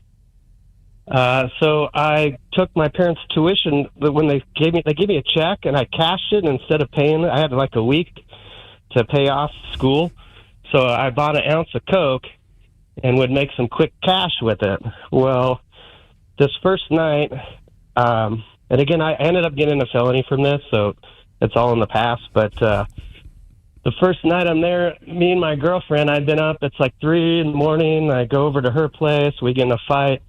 Her roommate says, I'm going to call the campus police if you don't leave. I'm like, go ahead. I don't care. Just a silly 20-year-old. And sure enough, the campus police show up. And I'm like, okay, no big deal. And they ask for my ID. It's like, well, my ID's in my jacket right there. So they go to get my ID out of my jacket, and sure enough, they grab all these pieces of paper, and I'm like, oh, no. I forgot those were in my pocket. So it's behind the cocaine, guys. What's that? Out of the store. No, behind the cocaine. Keep looking. Yeah, right. Well, no, here's what happened, though. So there was a whole bunch of empty seals that I had licked, but there was a big, huge one because at that point I was selling that I didn't lick. And so when they brought me out to, they weren't arresting me yet, but they had suspicion, and they brought me out, and then they opened up this one big one, and I can see dust in the air, and they open it in front of the lights. It's, late at night. And I'm like, oh, no. So I actually have a gram on me weighed up in a little film container, and they take me to campus police station. At this point, I think I'm getting away with it. It's like no big deal. And then they go, well, we checked the residue on that one, and it tested positive for cocaine. So we're going to have to take you to county jail, and you're going to be arrested for possession of cocaine. And I'm like, oh, no. So, again, I'm a 20-year-old kid. I have this still in me because they hadn't searched me. And I end up stashing the little film container in the campus police station, and then I get taken off to jail, and I get felony possession 1/1,000,000th of a gram. Because that's back when 88 Reagan was doing all that stuff. Anybody with cocaine was in a lot of trouble. Now, like the stuff that goes on now is like, oh my gosh. But yeah, so I became a felon, and I had still had the ounce back in my room, and I tell my girlfriend, hey, could you go grab that and hide it somewhere, because I'm afraid they're going to go back to my room. And she goes and does it, and then the next time I talk to her, she goes, oh, I flushed all that. I was like, oh, my God, that was $2,000 of my tuition money. What are you talking about? Do you think she flushed it or snorted it? No, she was trying to be the good girlfriend, and I had a problem, and blah, blah, blah. So did you go to rehab? Did you go to rehab voluntarily, or did you go to rehab court ordered? Well, because I got kicked out of school because of it, because I'm 20 and I still want to go to school and all that. And the lawyer says you need to go to rehab. You won't get, you won't have a sentence. So I spent that weekend in jail, but then that was the only time I got. So because I went through rehab, Milam did 30 days. And when I got out, I went to court and they gave me 120 hours of community service. Okay. So what did you end up finishing school? No, I spent my parents' money till the 5th year, and then I just ended up dropping out. Yeah. No. Okay. All right. And I went to work for him and stuff, and no, I still figured my stuff out. It didn't take until I was 28. I finally figured it out. But like, there's so much pressure in the younger generation. I think that more people should not feel like they have to go to college, get a trade or something. I ended up getting my CDL, and I've been great ever since. So. I would tell anyone who's younger, like, look, you're going to put pressure on yourself because that's what you believe. Your life experience is what you've got. You don't know anything else. Almost everyone older than you looking back, just take your time. Right? I mean, he's like, dude, I figured it out at 28. I figured it out at 30. It doesn't matter. You will figure it out when you figure it out, or you're not going to figure it out at all. But don't put pressure on yourself. Don't freak out. Plus, he's not wrong. Look at a lot of industries, right? They're not hiring, but trades still are. Oh, yeah, trades absolutely are. And I always think that with my kids. I'm like, they're thinking about college. I'm like, they might be. I haven't asked, man. We'll get there, but like, because it used to be, well, if you go to college and major in like art history, people, I'm like, you can almost major in anything now, and it's almost, But as far as what you spend versus what you get back. He's right about those tests. It happened to me in Victoria. So I've told the story before. I got $100 out of the ATM. Get on the Victoria Clipper. Take the boat up there. It's beautiful. 2.5 hours, 3 hours. You're in Victoria. You got to go through customs. And they pull me and my wife apart. Problem is that, did you pack everything? Is everything in your bag yours? Yeah. Well, yes. That's not how marriage works. I've got 2 pairs of her boots, and I've got her toiletries. Now, I don't realize I have her prescription drugs in my bag. I don't know what but I have extra room. Sure. You know why? Because I'm a dude. Because you're a guy. That's right. Yeah. This does not register. First question, sir. You're already lying to me. You told me everything in the bag was yours. I'm like, I did not mean to lie to you. Blah, blah, blah, blah. Right. I'm going to go through your stuff. He takes everything out of my person. So there's it looked like a Xerox machine, but it was like a vacuum. Like you could hear the fan. Oh, yeah. It must like a particle machine. All right. I'm in a separate room. They put all my stuff in there, and then the money that I just gotten out of the ATM is covered in cocaine. Yeah, almost all money is. For whatever reason, I just took the money out, I put the receipt, I put it in my wallet. I never, ever keep the receipt. Yeah. That's not, there's a receipt option, no, I say no receipt. All right? Or even if you get it, you look at it, crumple it up, toss throw it away, right there. Throw it away. Yeah. The money, and he showed me in the thing, it's covered in cocaine. So the machine down there, obviously, had a lot of cocaine in it from people using 20s. But these were almost crisp, brand new dollar bills. But they're covered in cocaine. And he's like, when's the last time you did cocaine? He's like, you don't have any cocaine on you? And I'm like, I don't. He's like, do you do cocaine? I'm like, I have done cocaine in the past. Yes, I have. I'm not gonna. I told you I'm not trying to lie to you. I'm not who you're looking for. Right. I'm not a mule. I don't have drugs. Well, these drugs aren't yours. Yes, they're my wife. She's in the other room. Go give them to her. Yeah. Go ask her what they are. I don't know what all these different pills are. You separated us. So she would take like one pill bottle and have like one pill in there for a migraine, one pill in there for airplane, like Xanax. Right. None of this stuff. Right. I need it for the plane. Well, I'm not a pill guy. Yeah. So I don't know exactly what if you gave me a jar, if you put a Percocet on the counter and something else, I could not tell you. I could not tell you one from the other. I would not know. Xanax, I would only know is it's a bar. All right. I know a Viagra is blue. Is blue. It could also be Advil. I'm not sure what the Cialis one. Maybe that was yellow. Yeah, I'm trying to remember what because I took that one. Either way, what I'm saying is I can't identify these drugs. Yeah. She can.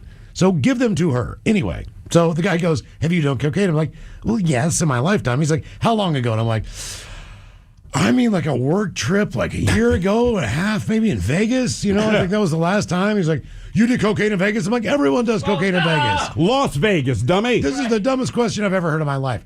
Yes, I just don't have any cocaine on me. That's not my world. Wish I did. I'm serious. Like, do you have any on you, officer? Like, where can I get some? I'll give you proof. I'm hungry. Right. I want to get lunch. I've been on the boat. Right. Like I'm looking. If I can eat this entire burger, I'm telling you the truth, brother. I'm serious, man. Like, I don't know what to say. I'm like, he's like, well, do you do any other drugs? I'm like, I'm from Seattle, man. I smoke weed constantly. I'm like, here is my medical card sheet thing that I had because I took that with me anywhere I traveled. Because there was a couple instances where I went out of state, and for a while there, California would take your credentials. Yeah. And so would Oregon, depending on where you went at the medical shops. So I could get it. So I did not know what Canada's rules were. So I'm like, Here, Yeah. yes, I smoke weed. I did not bring it with me, but I will buy Going it through here. customs, though, is just nerve-wracking in general. Yeah, but It is. somehow I got out of the situation was sticky, but I got out of it because I did not have anything on Because me. you didn't do anything. Right. Inevitably that wins. And he's right? like, I would prefer that you not exchange this cash. And I'm like, so you'd prefer I just spend it then and give it to some dude like in a bar or restaurant? Can you write me a permission slip to shoplift? Well, they had the thing right there where you could do an exchange. The store. Oh, I the, see. The thing where I could get Canadian money. Did you let him know, hey, brother, if you feel that strongly about it, just as a tip, don't let any U.S. citizen spend any U.S. cash up here because all of it is covered in cocaine. They do the study every year. It is covered in, if you got paper bills in your wallet, you got cocaine. And now it would be fentanyl. Or whatever else. You know, if you do fentanyl that way. I don't know how you do fentanyl. I have no idea. If you snort it and it's on the money, then it's going to be on there too. But yeah, cocaine, they've been doing this for the last 50 years. Like, can you believe there's traces of cocaine on every bill? Yes. What was the sticky situation and how did you get out of it? Or did you? 206-803-ROCK. The Men's Room.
89.9 KISW.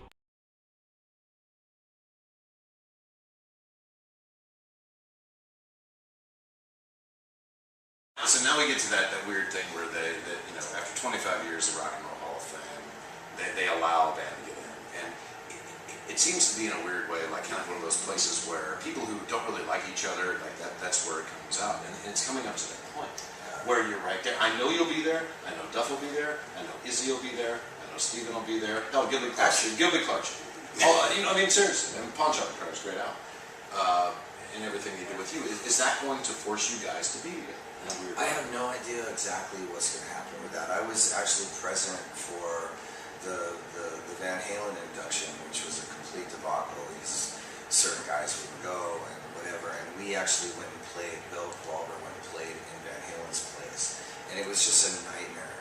What was going on between Dave and Eddie and Sammy and all that. And what ended up happening was Michael Anthony and Sammy showed up. And that was it. So I would hate to have something that embarrassing happen.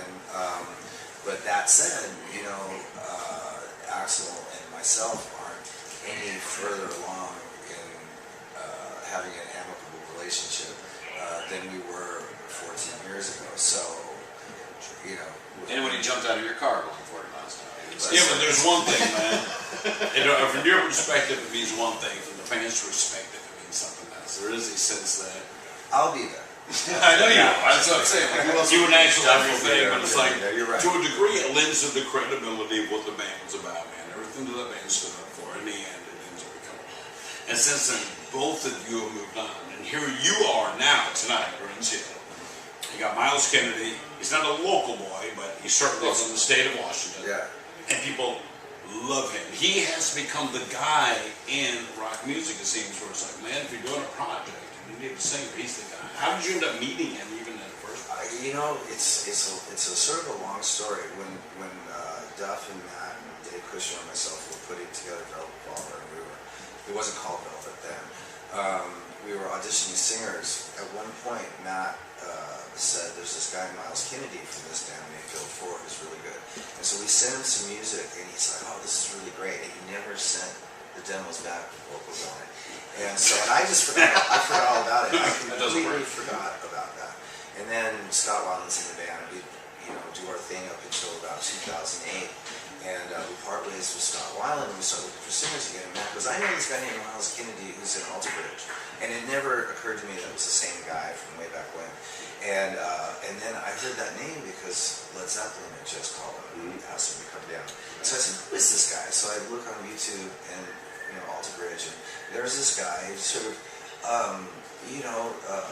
a meek-looking guy, just playing guitar and singing, but singing really, really well. And I was like, "Well, that's cool." So I guess Matt sent him some music again, and Miles said, "I'm in Alter Bridge, and I can't really do that to my guy." So we turned it down. And I was like, "Well, that's commendable," and I liked him from that moment on. Anyway, so fast forward about a year, and I'm finishing up this record I just did. And all the songs are done except for two, and I haven't been able to figure out who should sing these two songs. And so I thought, well, what about that Miles Kennedy guy? And I'm not really familiar with his voice, but let's just take a chance on it. I know he can sing, and I've got nothing to lose at this point. And I don't want to lose the material, because otherwise it's going to have to show these two songs. So I call him up, and we've never met, never seen each other before or anything. So I call him up, and he goes, "Yeah, I'd be interested." So I send him the demo, and 4 days later, I get this email, and it's Miles Kennedy returning the demo with the vocals on it. And I'm really sort of sitting at the KISW and KISW HD1 Seattle. All is live on the free Odyssey app. From the Pinky's Plumbing Studio, you're in the men's room. Text the guys at 206-803-ROCK. Who's next? Last count of 4:30. Our question: what was the sticky situation? How did you get out of it, or did you? Here's the headline: 174 people rescued by rope after being stuck on a Colorado ski lift gondola for hours. Oh man!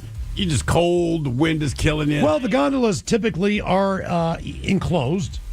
On a ski lift? The gondola. There's a gondola. And there is it an actual gondola, or is it the ski lift? It's a gondola.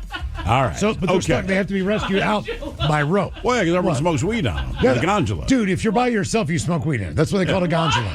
You haven't heard that? No, in between the mountains and Whistler, there is a gondola. Now it is huge, but of this instance, the day I was on it, it was just me and my wife. Yeah. Well, instead of just pulling over and smoking up there, it's the gondola. Yeah. That's pretty well known. So we get to the other side. You never heard that, Mike? No. I've done it with people. I didn't even know them. They were just like gondola time. I mean, it's just you're skiing. We're up here. It's just kind of understood. Yeah, it's a gondola. Awesome. It is. But I don't know that you need to do it. You don't have to do it every time. And like the people check. They're like, "You guys cool?" You're Like, cool. Yeah. Dude, I was in Cape Town when I was visiting my daughter. We took a lift up, and I just looked at my daughter and went, gondola. And she's like, I wish. But it was packed. I mean, I know a couple other people laughed. I wouldn't do that, I know bro. it's not a ski slope. It's just a Correct. flat The top ski mountain. slope has different rules, whereas Well, there's not a ton of them. Right. People who ski have a different mindset than tourists going up the top of the mountain. Right. So you got to be careful when you do it. So you're just hotboxing the gondola? Still a gondola. Yeah. But you gondola it. Yeah, I mean, and then when you get out, everyone just kind of looks and just like, because they're getting on to go back the other way. Yeah. They know. So it just turns around. So it just reeks. Slowly turns around. You get off. Oh, my And God. it goes around, and those people on the other side get on. Plus, ski people that work at resorts, I have a lot of friends that do it. They're pretty loose on stuff. They're real loose. I mean, I've been in a gondola before, and my buddy, he's a bigger man, right? He's probably like 350. Yeah. And he was scared. And the girl running it is just like, scared, big boy? And like kind of bouncing around like she were. And I mean, she just gave it to him the entire ride up this mountain, like, because it was summertime. We were just going up to the restaurant. And she basically was just like, oh, don't be so scared. Scared big boy. Gondola, yes. What was the sticky situation? How did you get out of it, or did you? 206-803-ROCK. Hello, Ben. Welcome to the men's room. Hi there. Hola. This is more of my dad's story than my own. He just told me this a couple of months ago. So he was growing up back in the 80s, somewhere there. So he was maybe roughly around 12 years old. And what happened was that he had recently gotten expelled from school. And I'm not sure why. I think he said he was either from doing pranks or from just fighting. So him and his friends got expelled. So what happened from there was that, the teachers just told him, all right, you guys are out. Just you got to get your parents come and talk to us. And from there, your paperwork and whatever. So they had to go up to their parents and say, like, hey, mom, dad, I got expelled.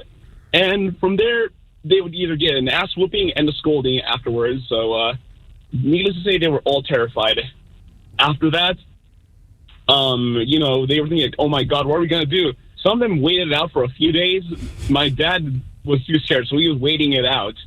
Some of the friends actually told their parents they got an ass whooping. Then they had to go to a school and probably got another ass whooping after that. As for my dad, he just waited it out. He would every day he would wake up and be like, okay, mom, dad, I'm going to school. But then he would just spend the entire day outside, like wandering around. And it came to that point where, like, oh my God, the week is about to end. I have to do something about this. So he's just kind of scrambling, man, what am I going to do about this? Because all his friends have already told their parents. They said it sucked because it was, it sucked getting lectured. It sucked, getting disciplined. Yeah, the whole process sucks. I've been there. Yeah, and then it was embarrassing going up to the teacher and saying, like, yep, I'm kicked out. So my dad, like, oh, God, what am I going to do? However, since I know around this time, like in the 80s, there was a huge earthquake in Mexico. So that earthquake happened, and the next day, school was canceled. Like, everything is, like, done, and my dad never even told his parents. Then, a few months later, the school year starts again. They forgot about my dad getting expelled. Like, they just said, okay, welcome back. And, nice. Now, did you have any idea of this story? As far as you regard your father, did you have any idea about this story? Not at all, because I'm 23 right now, and, he had never told me this story at all. He just, well, because he didn't want you to do something similar. He had to wait till you to grow up and get out of whatever schooling you were in. I'm asking because legitimately, my wife was at a meeting, so me and my son were watching whatever on TV. I don't remember what happened, but he said, hey, Dad, who was harder on you growing up, grandmommy or pop-pop? I said, and neither was really hard on me. I said, but I said, much like your mother, grandmama was on my case all the time about everything, right? So it kind of didn't matter. I said, but much like you and your sister, your mom's going to get on you more, but like when S hits the fan, like I'm the last guy you want to talk to, right? And he's like, yeah. So then there's a pause, and I'm hoping he's kind of done. He's like, well, who got in trouble more, you or Uncle Adrian? I said, oh, I did by far.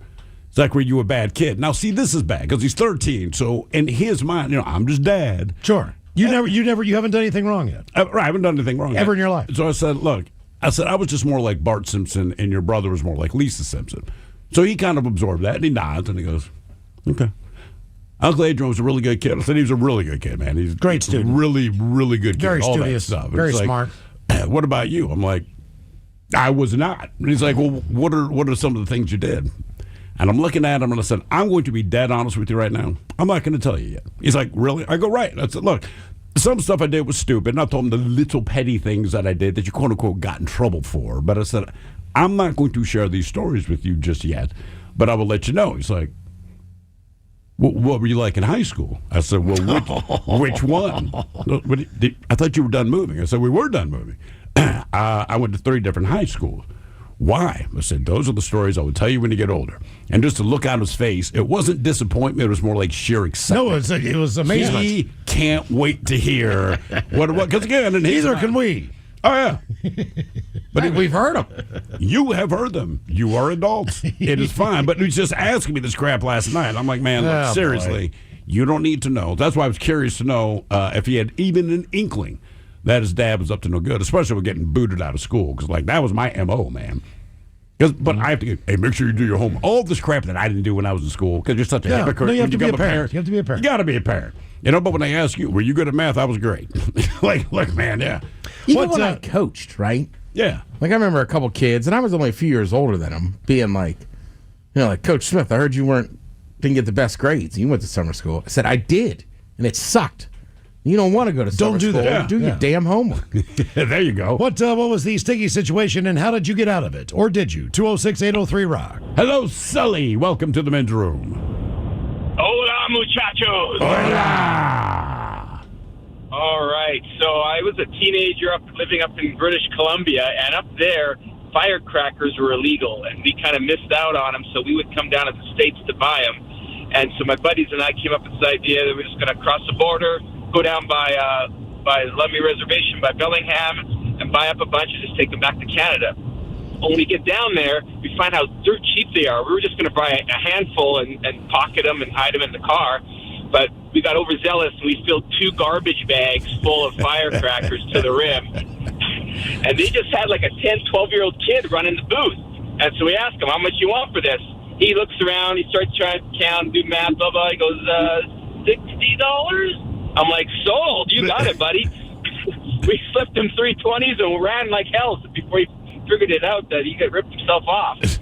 Anyway, now we got to figure out a way to get across the border and not get busted. So one guy stayed on this side, American side, in the car with the goods, and then I crossed the border the other side, and there's a place right across the border on the border that's just literally a 3-foot ditch between the roads where you could jump over the border. And we planned it before cell phones, just set up a time, and we crossed going opposite directions. My buddy stopped on the American side. The guy jumped out with 2 bags of fireworks, and I stopped on the Canadian side. He jumped the ditch, got in my car, and we took off. Think we were all sweet and dandy. So we go back to my place. We dump the goods out on our pool table, split it 3 ways, and we probably each get like $300 worth of it selling it off. Well, I'm down to my last little handful there, and I come home one day late from school, and I see a RCMP cop car in my driveway. And I'm like, exactly, oh, crap. So somebody's squealed on me or ratted me out or something. So I can see he's still sitting in the car like he's waiting for me. So I sneak in the house from the back door, and then I can hear my mom answer the door, and I can hear the conversation through another door. And he's asking for me by name. And my mom goes, well, which one, junior or senior? Because my dad and I share the same name.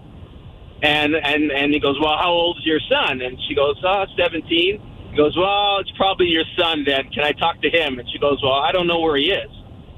And so he goes, what do you mean you don't know where he is? Well, it's after school. He stays late to do sports and stuff, so I don't know when he's coming home. And so he gives him his card. He says, you have him call me when he gets in. So now I'm really, nervous here that I got the RCMP looking after me. So as he leaves, I get up my last stash that I have, and this kind of predates backpacks for school bags. I had what we called an Adidas bag that I carried everything in, and I had a stash of like 40 packs of it left. Took it out back, threw it in an old rusty burn barrel, and lit it on fire. But I didn't think of how loud that sucker was, echoing in the burn barrel like a machine gun. Yeah. And I just hoped the cop was far enough away, he didn't turn around and come get me. So I slipped out of that pretty quick. They never came back to check on you or anything. They never came back, and I never called them up. I was going to say, you never followed up at all. Why? I mean, listen. If you're a police officer, man, and especially someone under it, like, I would give you a call back now because I know what I have or have not done. But if you're saying, hey, he's 17, have him give me a call, count on the fact that they are not going to do that. No. That would be the last thing I would do. I'll wait for you to come back.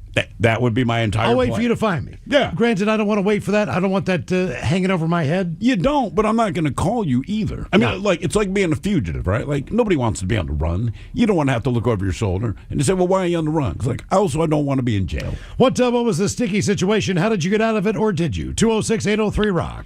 Hello, Ben. Welcome to the men's room. Hello, bitches. Hola.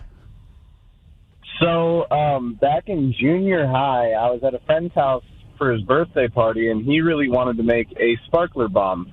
And he knew that in my family that was a normal thing for the 4th of July. And he saved some sparklers from the 4th, and so we commenced making a sparkler bomb at his birthday party, me and like 5 other dudes. And there was a field about 3/4 the size of a football field just down the road. And we were like, okay, yeah, we'll go out there and we'll light off sparkler bombs, about corn dog size in this field. It'll be all good. It'll be fine. Does it really? I got to ask you real quick. When you say sparkler bomb, because I've never done this, does it actually blow up like a bomb? Mm-hmm. Oh, my God. Yes. Okay.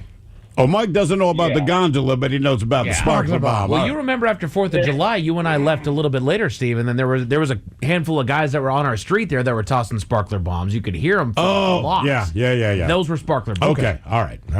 So it's a loud Those and boom. dry ice bombs. Just fun stuff. And super dangerous. Yep. Yes. Keep that in there. Yes, and dangerous, which is why I'm not going to talk about how to make them. Thank you. And so we go out to this field and we light it off, and it was a way bigger boom than we had anticipated. And then we also didn't think about the fact that the field that we chose was right behind a gas station. Oh, God. And so people thought that something at the gas station blew up. It was pretty obvious because we heard traffic start coming down this back road very shortly after. And so we're like hiding behind this house next to the wood line. We see cars just piling in. We hear sirens. We're like, oh, God, something's going on. We caused the thing. And so we start booking it through the woods. We get to this yard, and somebody sees us cutting through the yard, so they pull in real fast and slam on their horn and their brights, and they're honking their horn at us. And so we keep running, jump over another little fence. One of the buddies, Stinky was his nickname, he was wearing flip-flops, and he's just flopping around. And then we fall through a ditch when we jump over one of the fences. We make it back to the dude's house, and his older brother is just sitting there rolling cigarettes, calling us an idiot. Luckily, his house was far enough into the woods that nobody ever came and checked on us, didn't run on the street too much, so we got away with it. And this is 20 years ago, so statute of limitations is far off. But, well, you didn't need to burn. The good news is you didn't burn the gas station down. Yeah. No, nothing got damaged. Nothing got hurt. It was just, out in the field. Nothing went awry. We just caused a little ruckus. But you're sure the statute of limitations is over? I've fallen into that trap. I could talk about this now. Somebody's no, you can't. Oh, never mind. What was the sticky situation, and how did you get out of it, or did you? 206-803-ROCK. Hello, Tony. Welcome to the men's room. Hola. Hola. All right, so this was kind of like a confession / it recently just happened, so I'm kind of super embarrassed about it. This isn't criminal, is it? No, I'm not going to get incriminated. It's already happened. This already happened. So I'm just super embarrassing about it. I kind of got into stealing, like, drinks from the store. And I felt super terrible about it. But I also, like, at the same time, was getting drinks from the store, like alcohol beverages, like, I don't know, Cutwaters, beers, things like that, right? All right. And this was, like, after work. I would go in, go right out, and just kind of, like, never really, like, I don't know. I felt really super bad about what I was doing. But then, like, on the other hand, I just kind of, like, wasn't. And because you kept doing it, so we know you didn't feel like super bad. Just... Yeah, no, see, that's what happened, yeah. And one day I go into a store, and I had the same process of, like, what I was going to do, grabbed a few drinks or grabbed a drink for myself, and then I was on my way out. And when I was on my way out, this big old dude stopped me. It's a white guy. And he stopped me real hard, and he was like, "Where you going?" And I was like, nowhere. And I just kind of threw the stuff on the floor. And then while I was about to, like, start making my way out, another guy came out of the cut. Another loss prevention dudes came out, and he grabbed me. And I started freaking out, and, like, I basically bolted to try to make a run for it. These guys fought so hard to get me. And, like, I think for, like, a good 2 minutes, I was wrestling these guys to get into the door. And they ended up handcuffing me and getting me in. And it was like a full fight in, like, the inside. And I just remember, like, being more calm than they were. And I ended up, like, sweet talking and calming down the whole entire situation. And literally my shirt is ripped, like, all the way off me. I have, like, scratch marks. They were, like, fighting so hard. And by the time the police showed up, like, this is how much I sweet talked the situation. By the time the police showed up, they were laughing. And they were like, we're just gonna, no charges, no press charges. They were like, we're just going to give him the lifetime ban, and he's just not allowed back here. And the police officers were like, oh, all right. They ran my name, and then they were just like, he don't got no warrants or felonies or anything like that. So they were like, he's good to go then if you guys say he's good. And then I literally was, like, laughing with these guys on the way out. And it was, like, the most craziest situation. So you haven't stolen anything since then, right? No, I felt super terrible about that, and I that was the last time I've done that shit. Like, hold on. Once again, bedroom colors, here are the 7 words you can't say on the radio. Sucker, mother, and please keep those words in mind when calling. Now, back to the program. The key to that is those Cutwaters. Some of those what are the Cutwaters? They're just a pre-made cocktail. Yeah. It's like what Bradley Johnson's always talking about. Some of them are very strong, but it's like a big thing right now to be like, oh, I'm gonna drink like 3 or 4 of them, and people are getting messed up. Yeah. Huh. Yeah. Oh, yeah. Okay. Hello, Andy. Welcome to the men's room. Hola, gentlemen. Hola, Andy. Well, I rescued a friend of mine from a DUI one night. How so? I had a friend that had a penchant for drinking too much, and I actually talked him to sleep on my couch one night. And I took his keys, put them on the counter, and he said, oh, I got to go out and get some of my car. So I said, okay, fine. And what I didn't realize is he'd taken his keys. And so he takes off, and I'm like, crap. Now I got to go after Terry. So I go following to where I think Terry's gone, and I made one wrong turn, made another turn. I finally found him, pulled over by one of the Prairie Village police officers' finest. This is back in Kansas City. Just as he'd pulled Terry over. And, I mean, Terry and I had been drinking together, and I ran up to him and said, look, my buddy's really drunk. He just left my house. We were trying to get him to stay at home. He said he had to get something out of his car, and he took off, and I went to try and find him, but you found him first. He goes, okay, wait here. And I've got to pee really bad, so I'm pacing back and forth in front of my car, and Terry's Chevelle's got beer cans in it, and he gets out of his car, and the officer gives us a sobriety test, and he's not doing real well. He tries to do a military toe turn and falls on his butt. So I asked the officer, I said, so what's going to happen? He says, are you going to take him, or am I going to take him? And the police officer comes by, he goes, I got to ask him one question, and that'll tell. I'll be right back. And so basically he went over and asked my buddy, he goes, hey, you can go home with your friend if he can move your car and park it across the street and keep your keys. If you say no to him moving your car, you're coming with me, your car's getting impounded, and you're getting another DUI. So he went up and talked to Terry. Terry said, okay, let him move my car. I moved his car across the street, parked it, locked it, put the keys in my pocket, and the cop said, if either one of you come back for this car, you're both going to jail, no question. I about crapped myself over that one. Yeah, but it worked. How's Terry doing now? He's great. It took him a while to get sobered up. I just saw him about a year ago. I went back to Kansas City, and he got sobered up. He'd been in the drunk tank a couple times since, and he found a real nice lady that helped him get straightened out. Doesn't drink anymore, and doing real good for himself. Nice. Oh, good, Terry. There we go. Terry. All right, Terry. Who Sucks Last is coming up at 4:30. You're listening to The Men's Room.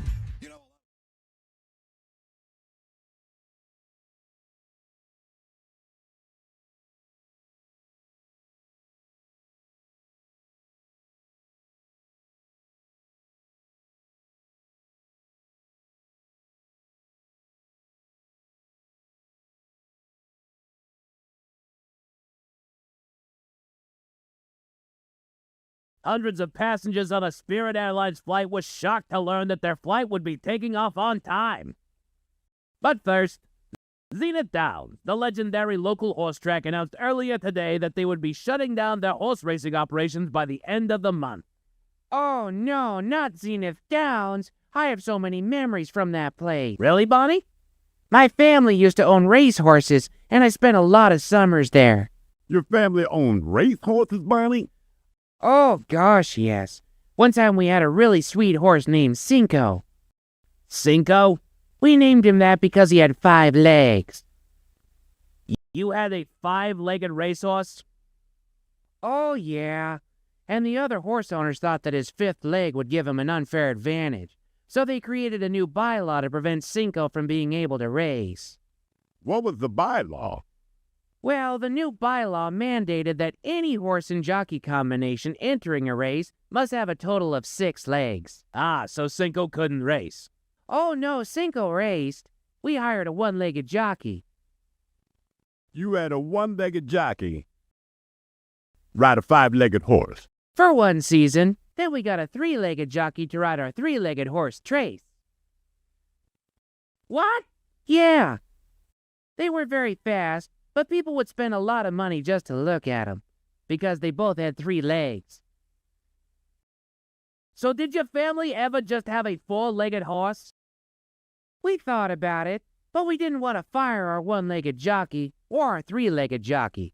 So we got a 2-legged horse, and then had the 1-legged jockey and the 3-legged jockey ride him at the same time.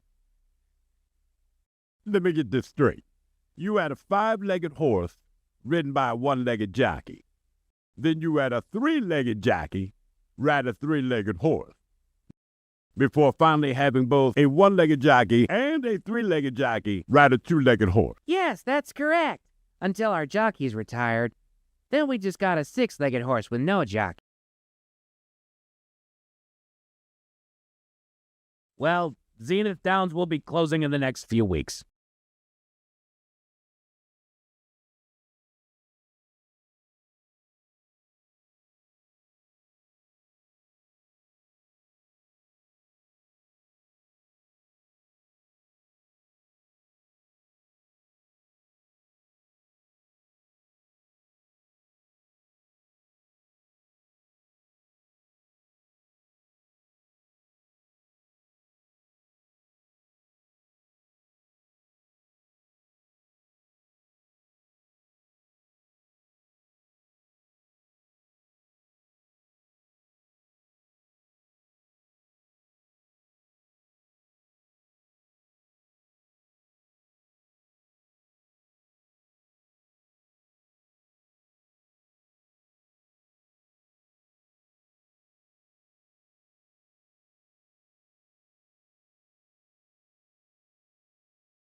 KISW. We return to the men's room with Miles and Thrill. Loose Talk Celeste is coming up at 4:30, but first time for a few emails from the men's room at KISW.com. You've got mail. You've got mail. Had a couple from our question about being in a sticky situation. Bitches, a few years back, some dude at my security job decided we needed to have a big old birthday party at Red Lobster for our supervisor. Well, everyone, around 20 people altogether on the security team, were all invited. Well, I'm far too nice for my own good. So despite wanting to stay home and get trashed, I made the mistake of going. Gentlemen, I kid you not, nobody, not even the guy who planned the damn party, showed up. It was just me and her family. Now, I've never been to Red Lobster, and I sure as hell couldn't afford it. I planned on showing up for a few minutes, having a couple beers, catching a ride home, but now I'd feel bad if I, being the only person there from work, just bounced. So now I'm stuck here. I text my brother, hey, call and say you got in a car accident so I can leave this effing party. Not 5 minutes later, he calls and tells me about this accident that he'd been in, and I'd have to come pick him up ASAP. So I proceeded to leave and go to the bar for some whiskey and to share the story. I reject all work parties now that I'm invited to. Keep on rocking, gentlemen. That from Nathan. Dude, it happened to my cousin. Somebody higher up at his company had passed away. He does not know the guy. He hasn't worked there a year, right? He happens to show up. I can't remember if he's early or late. Somehow he ends up hugging the guy's wife. The rest of the family thinks he's really, and he's like, oh, I'm so sorry, this and that. Yada, yada, yada. They end up seating him with like the family. Now he's locked in. Like he was planning to kind of show up, pay his respects, and leave. Sure. Yeah. Now he's in for dinner. Oh, he's locked in for like 3 or 4 hours. He's in for the entire funeral. God. Like they're all, thank you so much. How did you know him? Exactly. I didn't. How did you know him? Right. So he has to start kind of lying. Just he meant so much to me.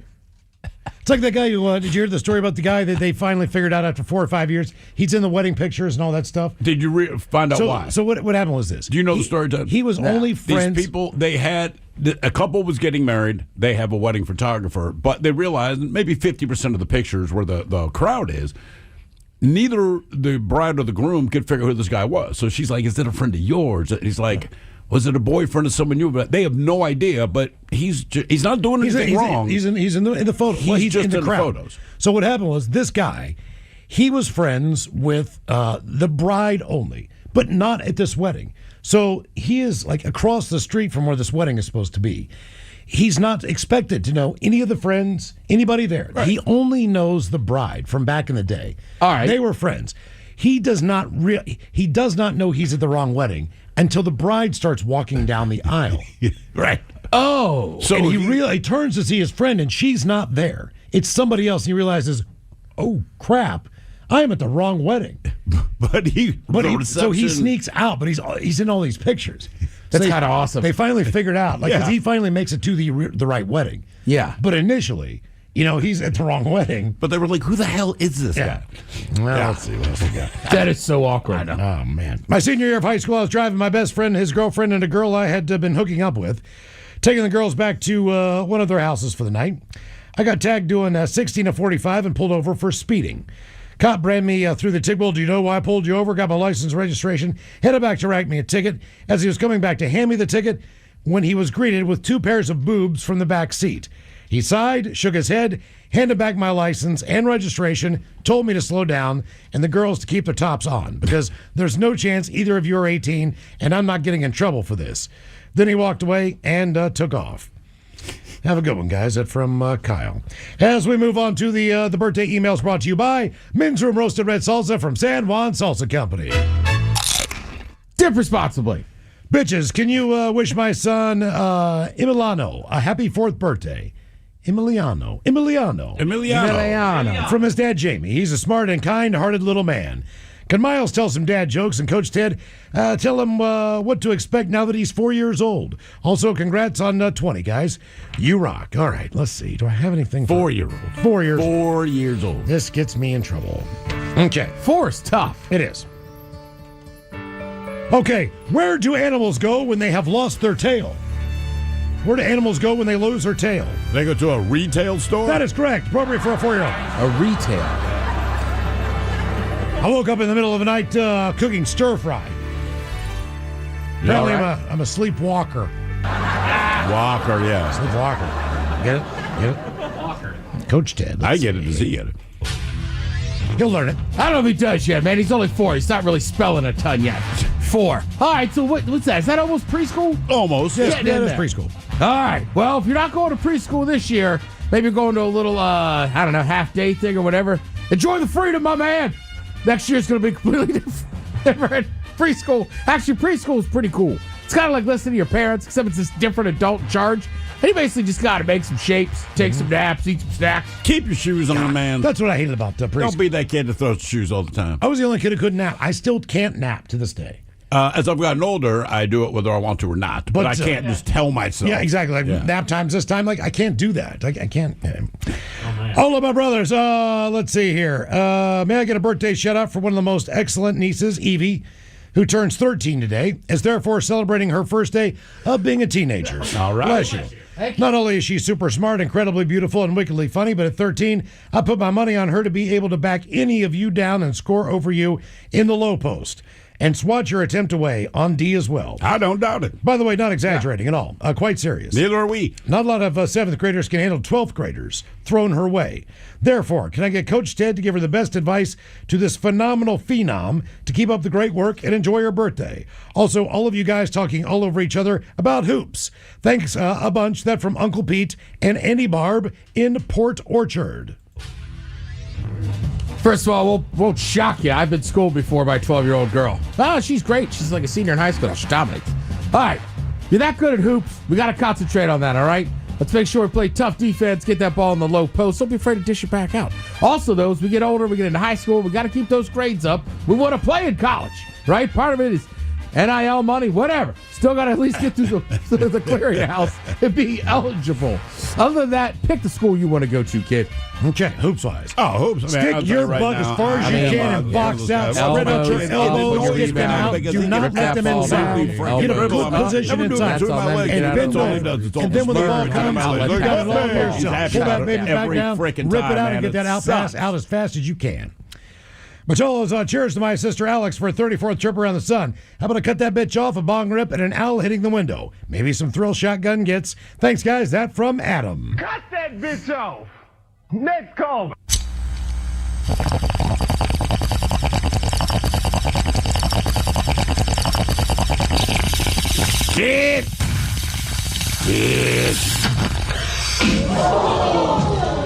Get. All right, guys, here you go. Happy, happy, happy birthday. Happy, happy, happy birthday. Happy, happy, happy birthday to you, to you, to you. Ya's the Dirty Germans, brought to you by Men's Room Original Sausage. Available through Uli's World Famous Sausage, mensroomlive.com, and other fine retailers. Schweinefly. Now, the men's room wants to know who sucks less? Hey, time for Who Sucks Less. Stephen Thrill, you bring us 3 stories from the news each and every week. They always suck, but it's up to us to determine out of the 3 stories which one sucks the least. Now, if you happen to like the Men's Room on Facebook, follow us on X and Instagram and Men's Room Live. Debate is already underway on Who Sucks Less. Yes, indeed. And today's Who Sucks Less theme, all about teeth, specifically human teeth. And you might remember the story from Monday. Our very own Mike Hawk brought us this one. Yeah. A shopkeeper in Turkey. He almost lost his left arm after his hand became seriously infected as a result of a human bite during an attempted robbery. So doctors frequently warn that another human's bite is often more dangerous than that of a dog or a cat, but a 60-year-old man in Istanbul, Turkey, he found out the hard way after almost losing his arm. So the 6-year-old is a shop owner, and he was robbed while working at a store. 2 masked men entered the shop after closing with the clear intention of stealing, so the owner tried to stop them. Well, in the physical struggle that ensued, the 6-year-old managed to immobilize one of the thieves, who bit his hand hard in a desperate attempt to escape. So overwhelmed by the pain, the shop owner, he did let go of the thief, who then escaped with his accomplice. Both men are still at large. Now, the shop owner, he went to a local clinic to have his hand tended to, and then he was sent home after receiving the necessary medical attention. Unfortunately, his health worsened soon after, as he began experiencing fevers and tremors. So he went back to the hospital, where doctors informed him that he was suffering from an infection caused by the robber's bite, who should brush his teeth. So despite the hospital staff's best efforts to stave off the infection, The man's situation worsened over the next 2 weeks, and the infection climbed up his arm. It had changed color, and it had swollen to double its normal size. But doctors were powerless to stop it. So faced with the risk of amputation, the hospital decided to try hyperbaric oxygen chamber therapy. And the doctor's bet paid off. Within a week, the patient made significant improvements, and after cleaning the wound and removing the necrotic tissue, the hospital was able to save the man's arm. And after 3 months of physiotherapy, he regained full function of his arm. Okay. That is one human by 3 months of trouble. Damn. Now we go to Providence, Rhode Island, where a staff member at the Lillian Feinstein Elementary School was arrested earlier this month for biting and hitting a student. Now, in a letter to the community, the school's principal told families that an educator was, quote, engaged with the student under their supervision in a manner that violated our professional standards. And then the woman was charged with assault and placed on leave. So according to a police report, officers were called to the school around 3:15 p.m. by the principal, who told police that a student had to go to the nurse's office after an altercation with the school's behavior interventionalist, one Yuritsa Martinez. By the way, if you're wondering, a behavior interventionalist, that is an individual who supports children with behavioral challenges by implementing behavior intervention plans and teaching life, social, and coping skills, blah, blah, blah. Okay. Right? So you're very specialized in what you do. Nevertheless, the report said that the incident happened in Martinez's office about an hour earlier, and there were no other witnesses. The student's family wasn't called until the end of the school day, and the principal only contacted police after the student's father called the school, quote, in an irate manner, or as we say, pissed off.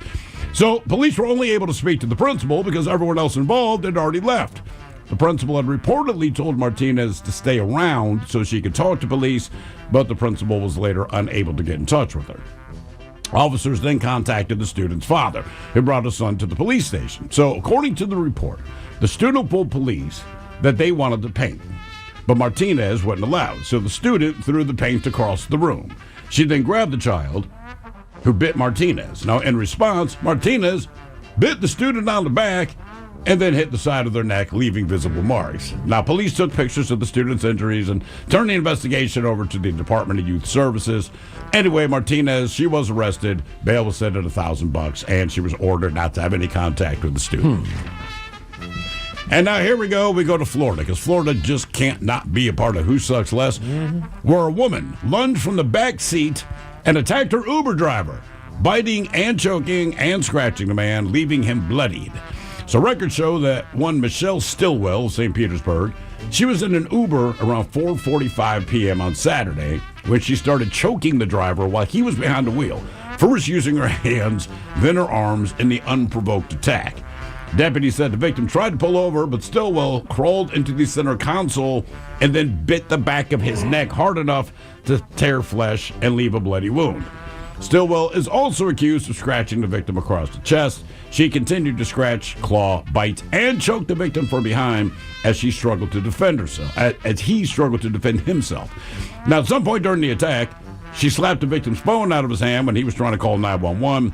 Deputies said that witnesses did see what was happening, and they pulled Stillwell off of the victim until authorities arrived. And as you can imagine, she was in fact arrested.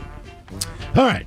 Ted, that's a lot. So I'm going to say the teacher in this instance sucks the most because you're dealing with a child. How old was the kid again? They don't say. Elementary school, but so he figure has it's high. behavioral problems. He did bite her. She bit him back, which is probably not the thing to do when you're a teacher, but that is what she did. So that was her position. Now follow me on who I think who sucks less, all right? So the shopkeeper in Turkey, he owns a convenience store. Yeah, or whatever. He is being robbed. Yes. By these gentlemen, right? The one guy bites his arm. Granted, D-move. But his intent was to get out of there. It was not to infect the guy's arm. Right. He went through all of that. That sucks. But the robber was just trying to get away. And he was trying to stop him. Because he was robbing his place. Because he was robbing Forget that. I know that. What I'm saying is, as far as what happened to his arm after the fact, he's just trying to rob the guy. Yeah. He's not trying to send him to the hospital for 3 months, 4 months of therapy. Now, the woman in Florida, she's attacking a guy who's driving a vehicle. That vehicle can crash into another car, do damage, all those things. In this instance, strangely enough, I think the woman in Florida who attacked the Uber driver while he is driving her, scratching, biting, all that stuff, leaving him bloody. I think in this instance, she sucks the most. Okay. All right. So the least, that would be the kid, or I'm sorry, the shopkeeper in Turkey sucks the least. See, I think the Florida woman sucks the most. I think the teacher biting the kid sucks the most. Yeah, it does. But I would say only because that's your. And look, the kid, he threw the paint that's going to piss you off. The kid bit your ass. I understand that pisses you off, but the problem about being an adult is having to act like one, right? That's our biggest struggle. Being an adult is acting like an adult in situations where you want to throttle the living piss out of somebody. We just don't. And I'm not a teacher. I still wouldn't do that. I know.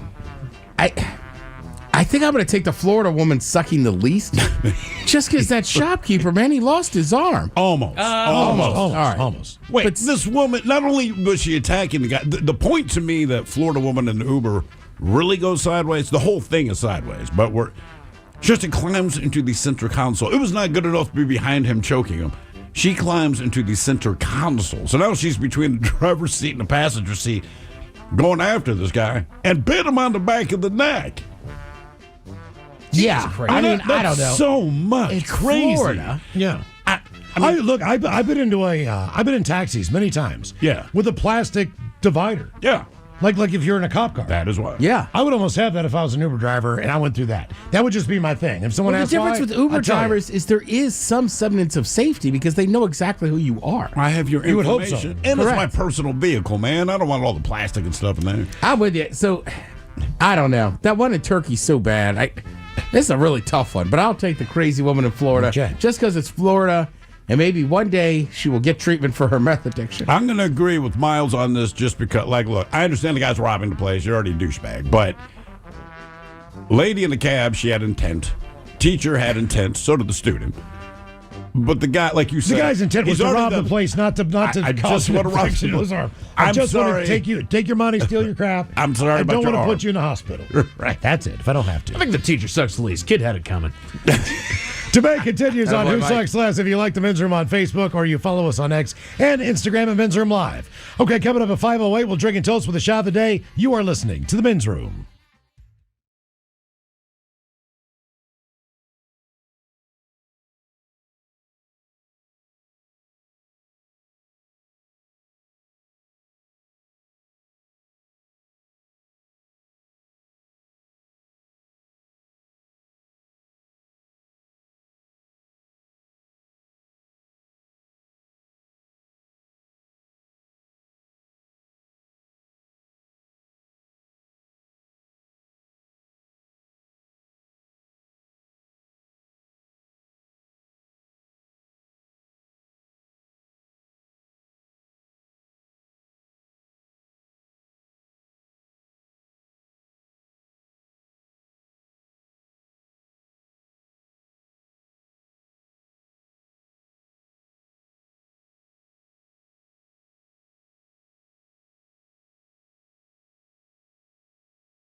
With Miles and Thrill. All right, cut over to 5:08. We'll drink and toast with the shot of the day. And we do have your headlines on the way at 5:50.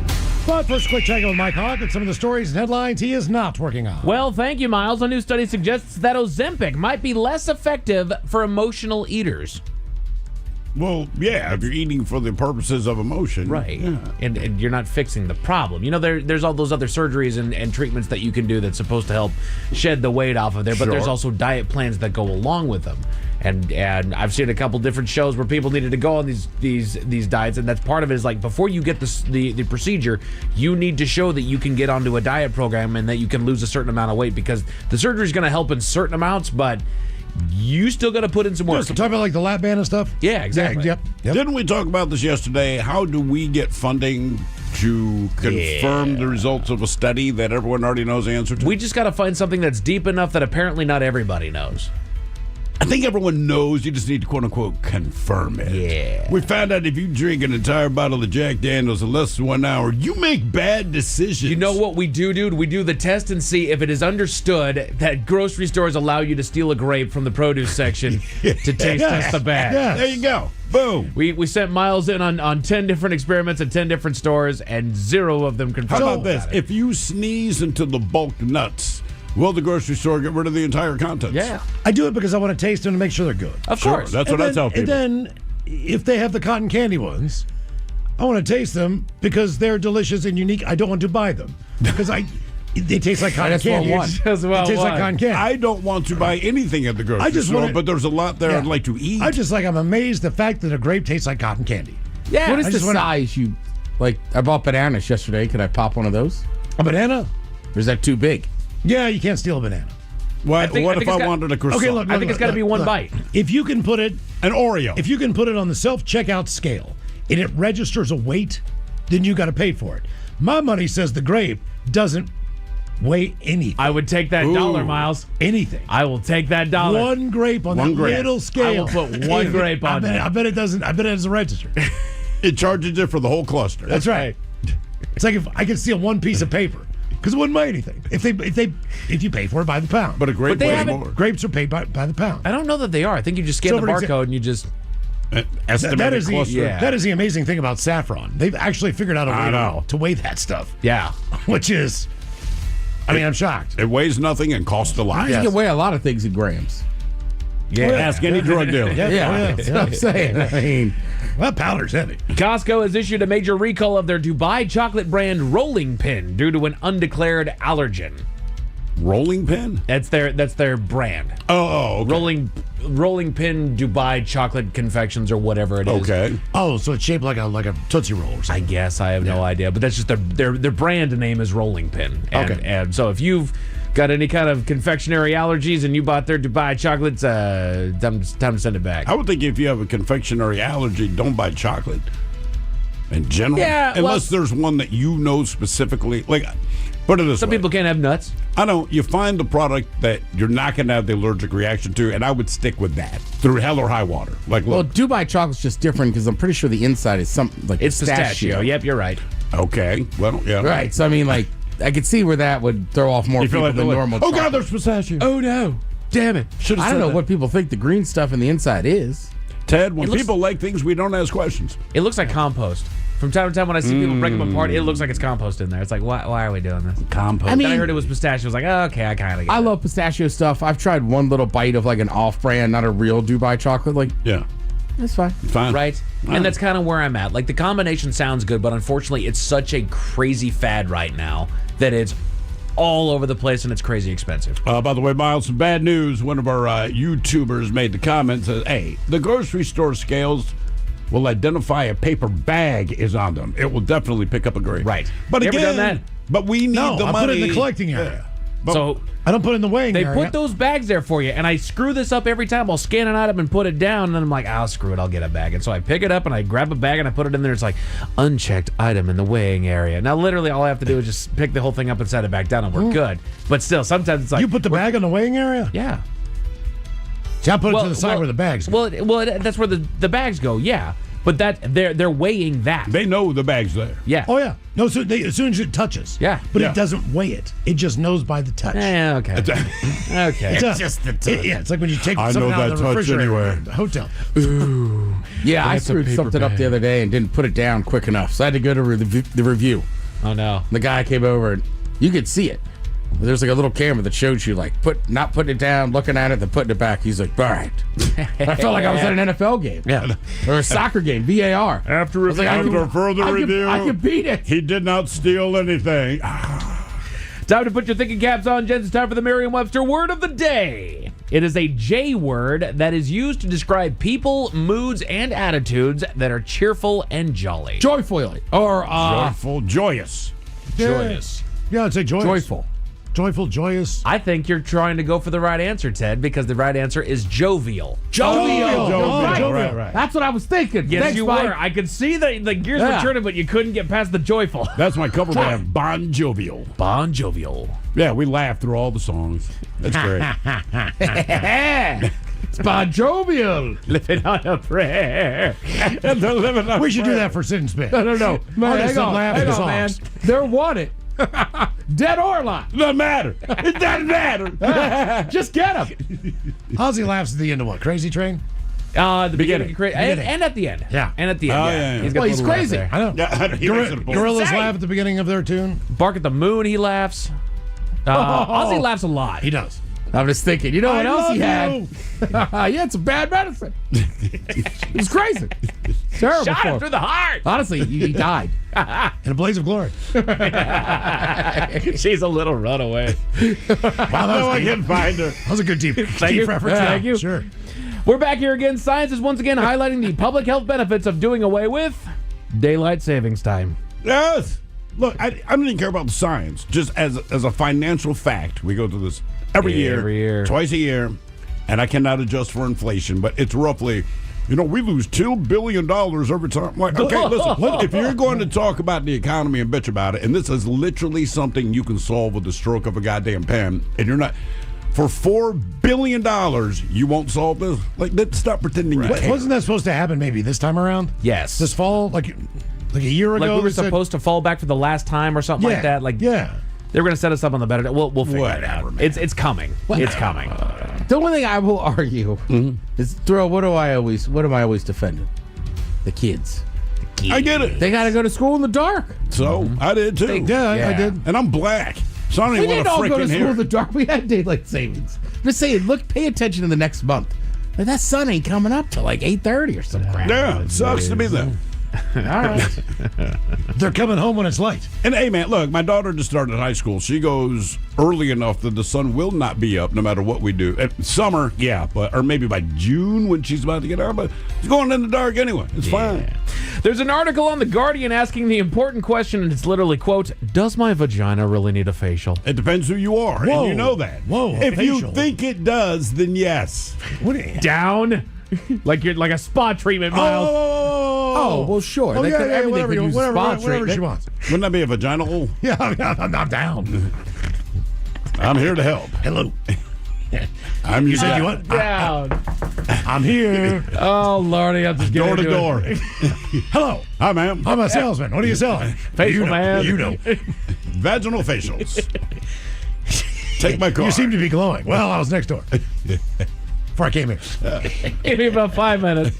I'll be right with you. No, I'm saying I can do it in 3:30. Giving it a look at you. Yeah, I got this technique down. Do you want the speed round or do you want the Should I relaxing finish spa with treatment? the swirl and the slap? I'm just going to get into it. The Men's Room Top 10. The Men's Room Top 10. So today it is all about the crotch. This comes to us from Crotch? The crotch. Okay. The crotch. The crotch. This You comes wanted to us to stop, and then the next thing you Is the bring crotch? up. is the crotch. Stop talking about vaginas. Let's talk about the crotch. He's a Criminy. terrible superhero. What? The crotch. The crotch. He's awful. Pretty a man. My God, it's the crotch. He's so musty. Is it Right? perineum or how do you Perineum. Perineum. I can Perineum. smell him That's a around the sidekick. corner. And the perineum kid. Perineum man. I am the crotch. I'm sorry, you're who now? What you gonna do? I'm your super duper friend. Who knew? He's a ginger. They call me the human episiotomy. His arch nemesis is the gooch. Oh my god. So what do you mean? The crotch is the whole area for everyone? Yeah. All right, well. Okay. So this comes to us. Another warm day for me. That's the crotch.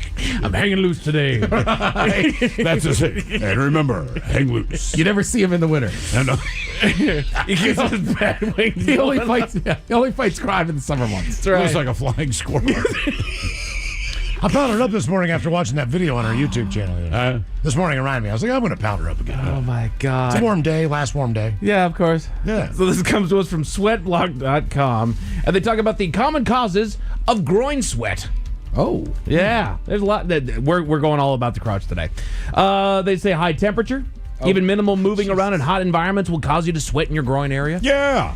Exercise, any form of vigorous exercise will cause you to sweat in the crotch.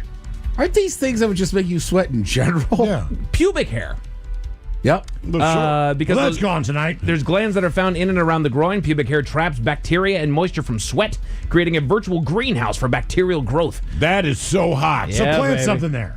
Bad underwear. Wonder if you could put an air plant down there. You know, like the kind that you put on the side of the wall. Doesn't need to be water, just misted. Yep. Just like have an air plant coming out. I'm going to put chia seeds down there. That's what I'm saying. What is that? Bad underwear. There's good underwear, and then there's bad underwear. We're not talking about your Batman briefs. We're talking about the underwear that's made of synthetic fabrics that don't breathe.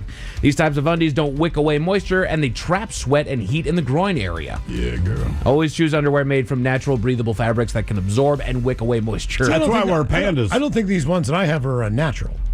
I think they're more like the synthetic. These are the Under Armour. Yeah. I think they're all but their whole thing is apparently they absorb or whisk away sweat. Right. I think mine are made honest with you, I don't know. I mean, bamboo would be natural. Yeah. But mine are made out of like recycled plastics. Okay, that's not natural. I know that. That's what I'm saying. But they're That's supposed why. to be, That's You know what's natural? Squirrel pelt. That's more why you breathable. got a sweaty crotch. I'm wearing a lace thong. Actually, I'm very dry. See, if I go cotton, I You're get dry swampy. because you powdered, Miles. Just this first day. The first day Yeah. back this year. I'm back, though. Lack of general hygiene. This probably goes without saying. Good hygiene is critical if you're looking how to stop groin sweat. Clean your groin area every day, either by bathing, taking a shower, or using a cleansing wipe. Yeah. Baby, why you Scrub got on your- in there. Hey, baby, why you got your- I mean, I don't want to speak for all guys. I feel like those are the two, like, there's three things you're going to wash every day. Face, head, pits, No. crotch. Oh, my junk is sparkling clean. So groin sweat in men Looks like Lou Gossett Jr. is primarily caused by sweat glands. They tend to have more sweat glands in the groin area than women, making them more prone to sweating in this region. Why? I know you don't know why. Because we've got to stink for whatever reason. We just have to stink. Like nature, again, you made my testicles the most vulnerable thing in my body, yet the one that absorbs the most pain, and now you're like, we're going to move your sweat glands down to the Gucci That's area. where the aphrodisiac's at. Just, you know, Yeah, that is. it's like that thing that you hang in your car, like the little scent tree. Yeah, that's ours. Testosterone. The primary male sex hormone plays a role in regulating sweating. High levels of testosterone can increase sweat production. Yeah, and then of course athletic Trust me, activities. we're in the best area of the country to avoid a lot of this. Oh, yeah. Doesn't get If you humid. travel someplace where it's humid, it's wow. It's You really awful. notice a difference Awful. immediately. Specific triggers for men. In addition to the general causes mentioned above, there are some specific triggers that may exacerbate groin sweat in men, such as pubic area shaving. Shaving the pubic area can irritate the skin and make it more sensitive to sweat. Trim up. You don't have to shave. Right. That's trimming, man. That's something that I learned after a while. It's like, don't bring the razor out. Just go ahead and just buzz it down. Yeah. Mow the lawn. Don't grind it up. You're not making mulch, brother. Athletic wear. Wearing tight-fitting athletic wear, especially synthetic materials, can trap heat and moisture, leading to increased sweating. So, Ted, kill the booty shorts. All right. I mean, look, Miles will attest. And you used to have to wear a girdle and football pants. Those are some tight. No. Yeah. Yeah. That's a funk. Get those ones that hug on the butt. We got the funk. Yeah, it's like wearing compression pants. Yeah. You need to wash those bad boys. Certain occupations, men in physically demanding jobs such as construction or firefighting, may experience more groin sweat due to the nature of their work. Duh. They're wearing hot stuff. And then the one that I just can't escape, night sweats. They can sometimes occur in the groin area, particularly in men experiencing certain medical conditions such as prostate problems or sleep disorders. The night sweats, they come for me every night. Do you have a fan? Yeah. Do you drop anchor? In other words, take one leg out of the sheet and just kind of cool it off? And I got one frosty leg. Yeah, seriously. In the middle of the night. It seems to regulate for me. I don't know. Frosty the leg man. I have all the animals that get on me, too, because I'm their little furnace. And so they all just crowd me in the middle of the doggone night. I fall asleep. Hobbies. I fall asleep by myself, but I wake up and I've got 3 cats on me. Yeah, you got to shut that door. Let's get another cat. No. I am dying already in the middle of the night. I don't need this. Yeah. Yeah. Or like when your legs are like you're laying on your side. When my legs are together, I start sweating. Yeah. 10 ways to deal with groin sweat. Choose your clothing wisely, as we've said. Loose is better than tight, they say. You may love your skinny jeans and tight leggings, but when it comes to groin sweat, they won't love you back. Sweat-resistant underwear, we talked about. Change your clothes. It may be obvious, but another simple way to control the problem of sweat glands on the rampage is to just change your clothing after experiencing a crotch sweating episode. So sometimes you might just need to be the person that takes a change of clothes with you.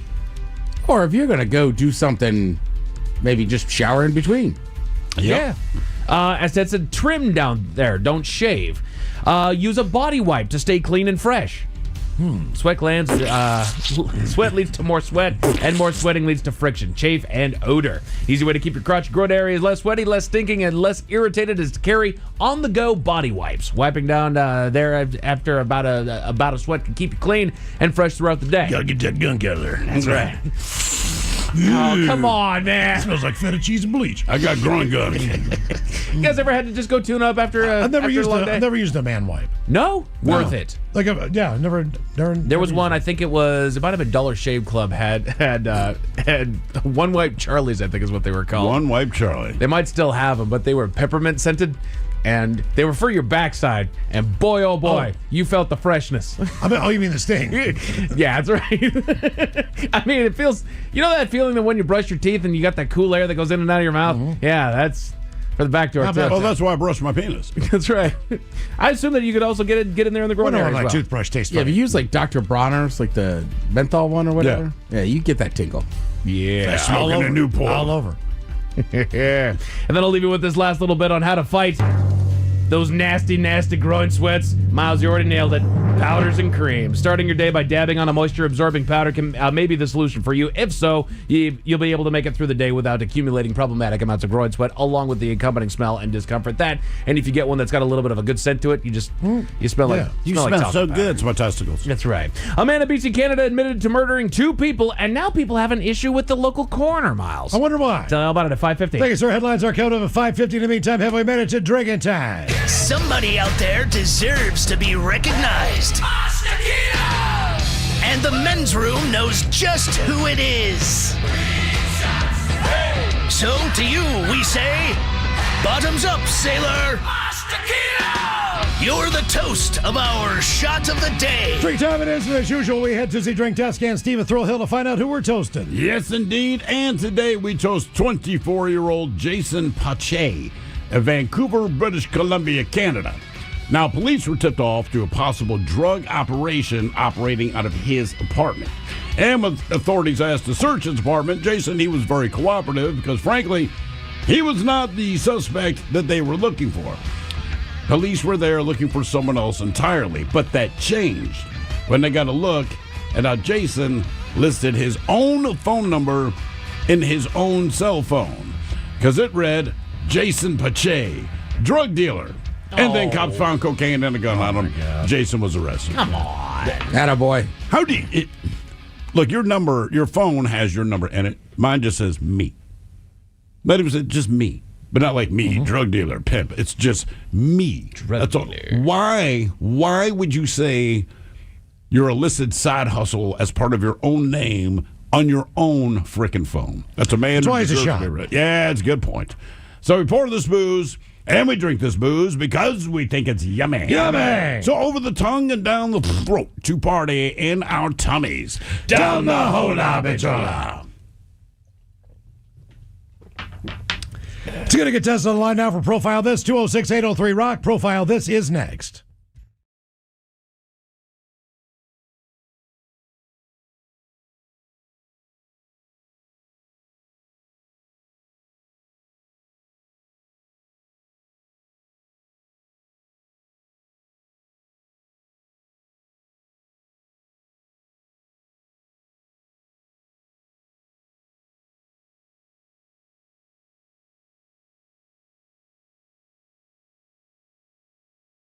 Hundreds of passengers on a Spirit Airlines flight were shocked to learn that their flight would be taking off on time. But first, Zenith Downs, the legendary local horse track, announced earlier today that they would be shutting down their horse racing operations by the end of the month. Oh no, not Zenith Downs. I have so many memories from that place. Really, Bonnie? My family used to own race horses, and I spent a lot of summers there. Your family owned race horses, Bonnie? Oh gosh, yes. One time we had a really sweet horse named Cinco. Cinco? We named him that because he had 5 legs. You had a 5-legged racehorse? Oh yeah. And the other horse owners thought that his 5th leg would give him an unfair advantage. So they created a new bylaw to prevent Cinco from being able to race. What was the bylaw? Well, the new bylaw mandated that any horse and jockey combination entering a race must have a total of 6 legs. Ah, so Cinco couldn't race. Oh no, Cinco raced. We hired a 1-legged jockey. You had a 1-legged jockey ride a 5-legged horse. For one season, then we got a 3-legged jockey to ride our 3-legged horse, Trace. What? Yeah. They were very fast, but people would spend a lot of money just to look at them, because they both had 3 legs. So did your family ever just have a 4-legged horse? We thought about it, but we didn't want to fire our 1-legged jockey or our 3-legged jockey. So we got a 2-legged horse, and then had the 1-legged jockey and the 3-legged jockey ride him at the same time. Let me get this straight. You had a 5-legged horse ridden by a 1-legged jockey. Then you had a 3-legged jockey ride a 3-legged horse. Before finally having both a 1-legged jockey and a 3-legged jockey ride a 2-legged horse. Yes, that's correct. Until our jockeys retired. Then we just got a 6-legged horse with no jockey. Well, Zenith Downs will be closing in the next few weeks.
Text the men's room at 206-803-ROCK. TV Time with Ted brought to you by Xfinity. Give them a call, 1-800-XFINITY. The men's room presents Profile This. And Steven Throwhill, could you please tell everyone how Profile This is played? I sure can, Miles. It's a simple game where we share with you a real-life news story, something that happened right here on planet Earth.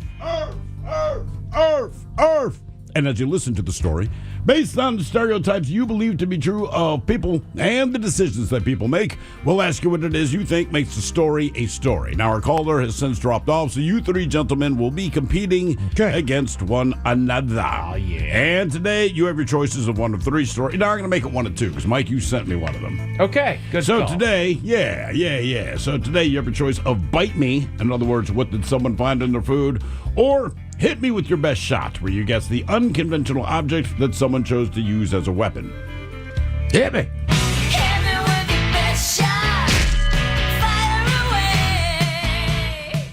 All right, here we go. A man was stabbed several times after leaving the Central Library in downtown Portland, leading to 3 arrests. Police said it happened when the victim tried to intervene in a disturbance. Now, police said they found 44-year-old Zebulon Hannon on the east side of the Central Library with a stab wound on his right thigh after losing a large amount of blood. He and his partner were walking out of the library when they noticed a disturbance with the group outside. He decided to yell at the group to stop. That's when the group focused their attention on his partner, and one suspect flashed a box cutter at him. Hanson responded saying, "Are you really going to stab me over this?" The answer, by the way, was a resounding yes, as the suspect attacked him with a box cutter. Then a different suspect threw something at him, striking his collarbone, causing a laceration. Hannon then picked up the object to defend himself. That's when a third suspect threw another object at him, striking him in the head. All 3 suspects fled. Hannon was rushed to the hospital with 3 stab wounds and 2 lacerations and a head wound. The good news is all 3 suspects were apprehended. And then immediately released. Yeah, no kidding. The question is, after slashing him with a box cutter, what did the suspects attack him with? Was it bottles? Was it skateboards? Was it bats, as in baseball bats? Or was it bricks? So bottles, skateboards, bats, or bricks, what they ended up throwing at this guy after stabbing him with a box cutter. Bottles is kind of resonating with me. I'm going to go that Okay. route. I'm going to go bricks. Yeah, because I don't feel like that you throw a skateboard, you probably hit You might somebody with bang him. Right. But also, is there bricks just laying on the ground outside of a library? It's Portland, bro. I don't know. This is their central library, so I don't know. I'm with Mike. I say bottles. Bottles. Okay. If it were Seattle, What, I'd say a lime scooter. What did they throw at this guy? Was it bottles, skateboards, bats, or bricks? We'll find out next. That was a tease. You are listening to The Men's Room.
To the men's room with Miles and Thrill. 99.9 KISW. Category is hit me with your best shut-up profile. This man was stabbed after leaving a library in Portland after trying to break up a disturbance that was going on outside. They pulled out a box cutter. He said, "Are you really going to stab me?" And they were like, "Hell yeah!" And then two guys also threw stuff at him. Yes. And they hit him. Question is, what was thrown? Bottles, skateboards, bats, or bricks? And that's the question I pose to you, fine gentlemen. I just say that. You all know I know better than that. Let's see. The Ted Smith, Mike Hawk. You both went bottles. Yeah. Bottles. It's not bottles. That leaves Miles Montgomery, who went with bricks. Ow! Now, they threw their skateboards. It was the skateboard. It was the skateboards, yeah. Damn it. So all three had skateboards. One guy rolled off with the skateboard out of the three. The second one threw it, hit the guy. The victim, then picks up a skateboard to defend himself. So the third suspect's like, "Yeah, I'll throw another skateboard." Yeah. So the cops, all they had to do was look for 3 kids with skateboards. No, they looked for 3 kids with 1 kid on a skateboard. Okay. Yeah. Kind of made it easier. Jesus. All right, now for all TV news all the time, it's time for TV Time with Ted. And now, because your pathetic life is confined to countless hours in front of a talking box, the Men's Room presents TV Time with Ted. All right. Your choices today. The Jimmies, Fallon, and Stephen Colbert, Seth Meyers, or Ted Smith. Is it Ted or is it late night? It is right there. The title. These guys have talented teams of writers help them come up with their monologues each and every night. It is up for you to determine. Is this an actual late night joke and from whom, or could it be a The Ted Smith original? Man got trapped in a bathroom on a Southwest flight and had to be rescued by the pilot kicking the door open. Southwest will really sell any seat on their airplanes. I'm guessing either Fallon or The Ted Smith. I'll say Colbert. The Ted Smith. That was me. All right. I probably should have said the guy didn't line up properly. Because it's Southwest. When do they start their new... their whole big thing is, hey, we're actually going to act like normal airlines, and you buy a ticket, there's an assigned seat. I don't know. Because they keep showing commercials. I just don't know if it's starting. I know they also have the thing, if you take up 2 seats, you got to pay for each, which I agree with. But just, again, feels like a lot of pressure on that dude at the counter who's got to go. Right, the gate agent's the one that's like, oh, man. Brother, you're 420 pounds. I'm not being mean. In Michigan, there's now a wellness retreat where fully grown adults use hula hoops. Participants twirl hoops with their arms, legs, necks, and midriffs. There's even a workshop called boob hooping, which is also you have to ask your grandpa not to call the WNBA. Oh, I'd have guessed that. Fallon? Colbert. In Michigan, there is now a wellness retreat where fully grown adults use hula hoops. Participants twirl hoops on their arms, legs, necks, and midriffs. There's even a workshop for boob hooping, which is also what you have to ask your grandpa not to call the WNBA. I've seen a lot of adults hula hooping in a lot of festivals. I've never seen a woman boob hooping. No. My favorite moment is hula hooping. Got my daughter a hula hoop, however many years ago it was, right? Ted's over. And Ted's like, man, I'm just telling men can't hula hoop. We don't have the hoops. But as he's saying this to me and my wife, he's putting the hula hoop around his waist. Started swiveling his hips. You're one of the best hula hoopers. I mean, it was that wasn't good for me as a man. In that moment, dude, you're like, nah, man, I'm done. Oh, goddamn, I'm doing it. David Buster's sales have declined again, and the company is really struggling. It's not good. Without David Buster's, where are you going to disappoint a woman on a first date? Fallon. That is Fallon. Dave & Buster's sales have declined again, and the company is really struggling. Ooh. It's not good without Dave & Buster's. I mean, where are you going to disappoint a woman on a first date? You know what I'm saying? Man, I like Dave & Buster's. Me too. I just, why would you have a bad time there? It seems like a great first date. I don't know. Maybe we're in guy think. Because I'm like, yeah. We don't have to talk. We can just play video games. Right. It's like going to the movie. Yes, but you can have action. Interacting. Yeah. The one in Bellevue even put on the Maryland football games for us. Oh, nice. I mean, come on. Thanks, guys. There's a Chick-fil-A right up the street. A man in Virginia was arrested after allegedly filming thousands of men in the bathroom in Colonial Williamsburg. I bet he was annoying when he got arrested. What is this camera you speak of, mister? No such thing has been invented yet. Colbert. Seth. That's Seth Meyers. A Virginia man was arrested recently after he allegedly filmed thousands of men in the public bathrooms throughout Colonial Williamsburg. And I'll bet he was so annoying when they arrested him. What is this camera you speak of, stranger? Nate Bargatze. No such thing has been invented yet. Nate Bargatze does a very similar thing about going to Gettysburg. And how he goes on the store. Maybe it was George Washington, Mount Vernon. I can't remember where it was. All right. But that is the truth in Williamsburg. When you go to Williamsburg, everyone is in character. It's like going to Disney. So no matter, hey man, where is the closest bathroom? Oh, ye speaks of this indoor plumbing. Brother, I gotta go. Yeah. The indoor plumbing. I will say, if you ever go to Disney World and you go to Epcot, right? They have all the countries around Lake Punta Vista. Yeah. Now, one thing Disney does is they hire people from those countries to come over and work. So Germany has a giant beer hall, and it's great. They play music, the Oompa band's in there, but I looked at the guy and I was like, I'll take this beer or whatever. And I go, do you have a boot? He's like, we do not have a boot. No. You could tell it's from Germany in that moment. You could just tell. Disgust. He even asked too many times, or he was disgusted they didn't have it. I think he was annoyed at the amount of people that ask. And this was in 2011, so Beer Fest wasn't that old. What about a yard? Could you have gotten a yard? Well, no. I think after you ask the boot, maybe you don't press questions. All right, yeah. Say a pint of work, bro. You just get that sense. They're very efficient. The American one is just so random. It's like, we're in America. It's like, I get it. Hot dogs, hamburgers, and Bud Light. Yeah. No worries. It's easy. Speaking of Nate Bargatze, he kind of caught some heat over the weekend, right? He hosted the Emmys, and people were like, he was going to donate money. I like the idea. I thought it added a little something funny to it, right?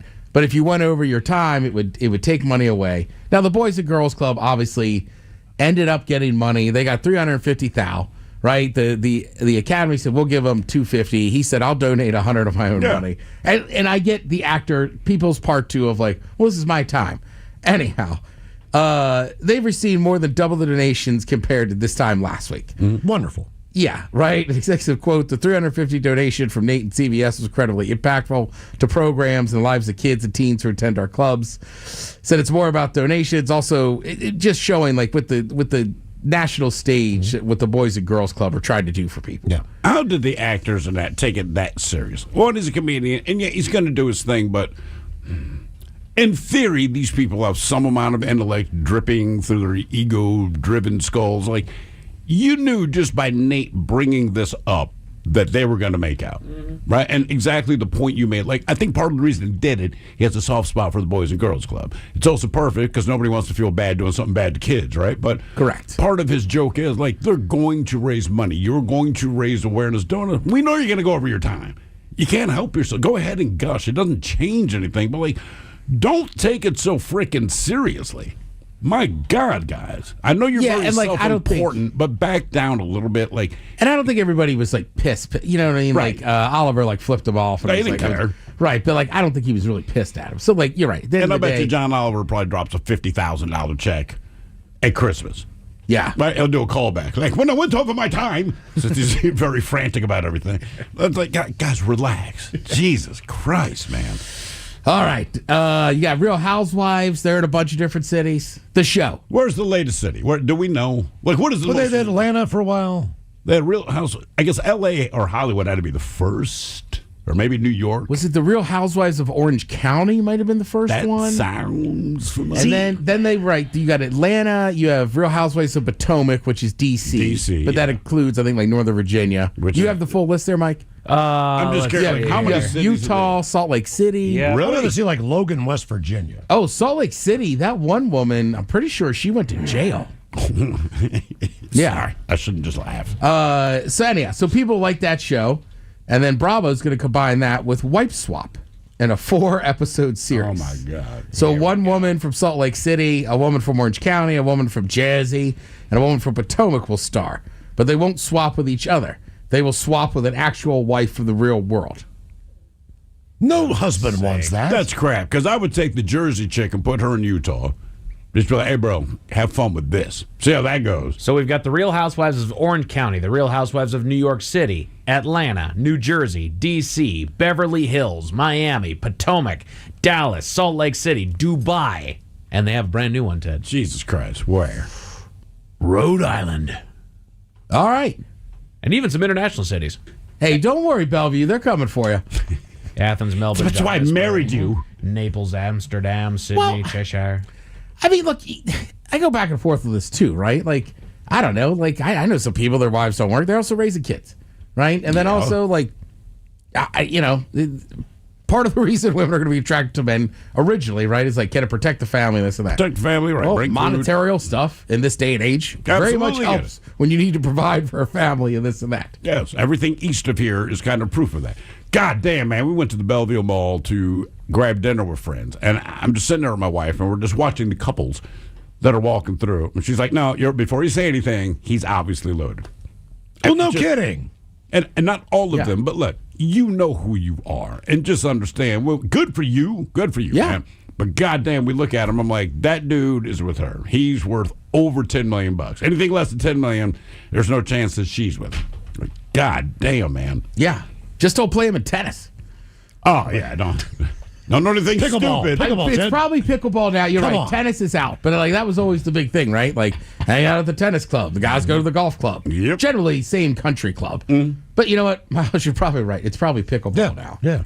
I told you, when I go on my morning walks with my buddy, there's pickleball courts there.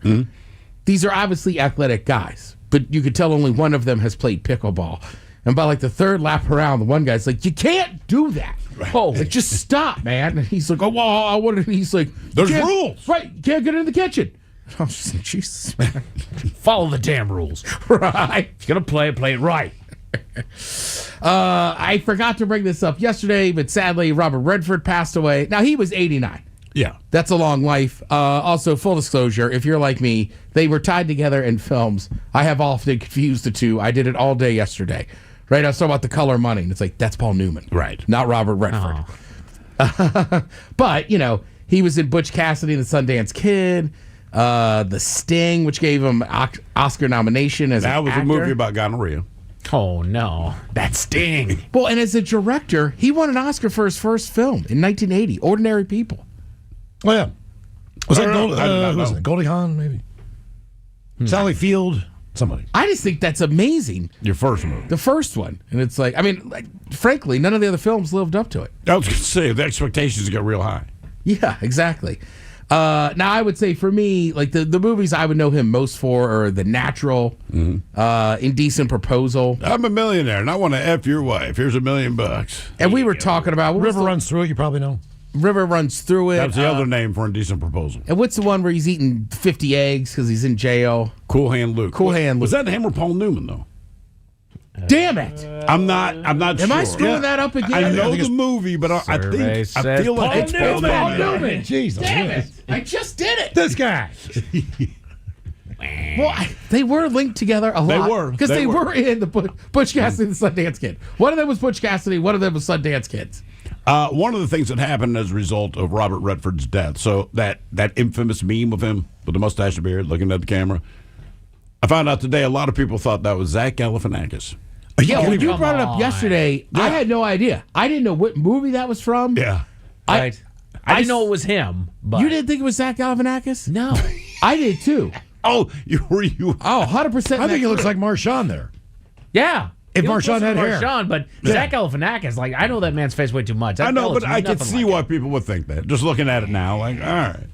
Yeah, had no idea. So, I mean, yeah, obviously terrible tragedy. Bad that he died, but educating you on some of the stuff. And Robert Redford's just one of those guys, right? Like, I did a lot of scrolling yesterday on posts about him and stuff, and, like, there's just a picture of him in Malibu sitting on a deck, and it's literally 1980. I'll explain it. He looked awesome. Oh, so Sundance wearing cowboy boots. Yeah, it's 1980. Like, who looked that cool in 1980? Robert Redford. Robert Redford did.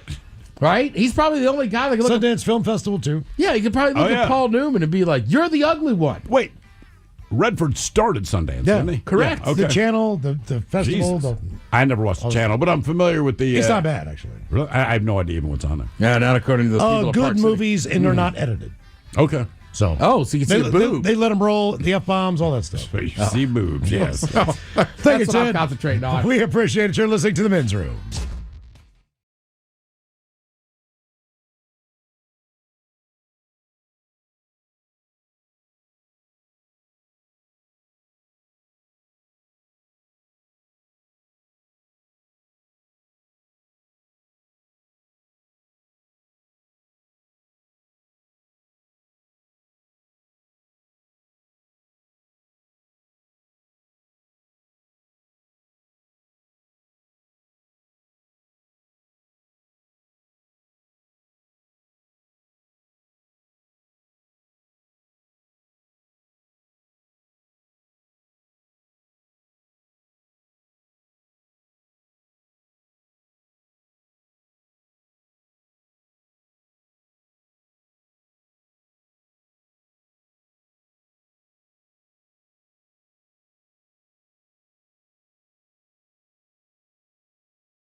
Are we doing stunts on a dime then? Yeah, we we do. gotta. Do we have that?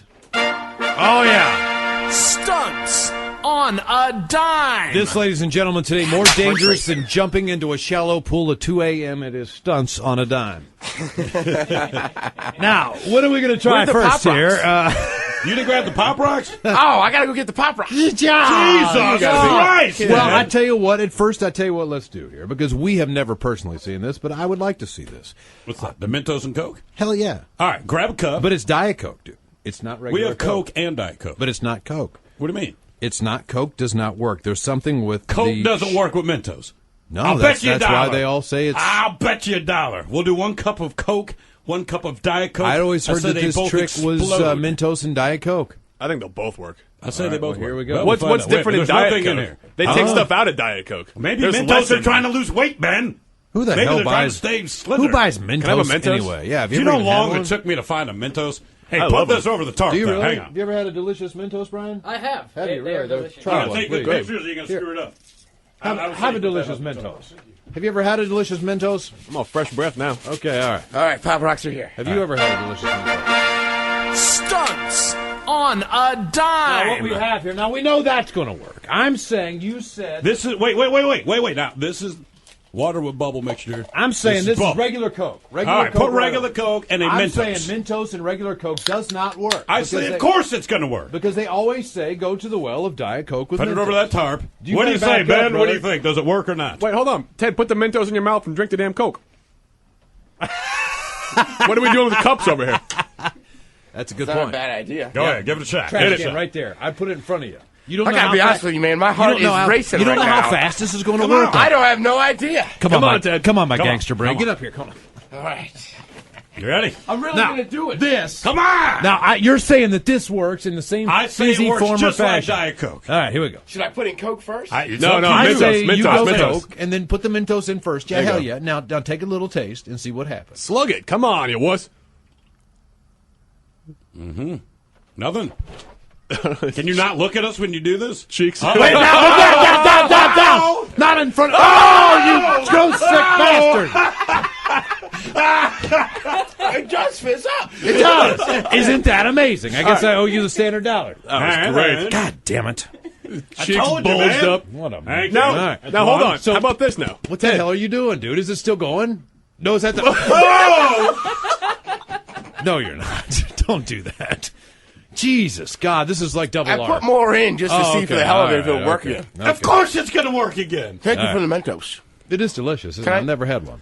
Spit that one out, dude. Come on, put a Now, fresh here one is in the this. real test because this is carbonated city. This is a delicious Fresca. Now, I have a feeling that this is going to be Wait, way open more. the cold, fresh Fresca. Oh, no, hell, it doesn't matter. All right. I don't want to waste one. Oh, we're not wasting it, buddy. This is science. We'll mix that with some. How about this time I'll put Fresca in my mouth and then I'll drop in the Mentos. Okay. Are you sure you want to do that? Yeah, he's fine. Okay. The Fresca is You know in his CPR, mouth. right? All right, now here comes All right, the over your mouth and delicious drop it. Mentos. Anything? Cheeks are bulged up. You look like a squirrel. Wait a minute. Nothing? Here. There it goes. There it goes.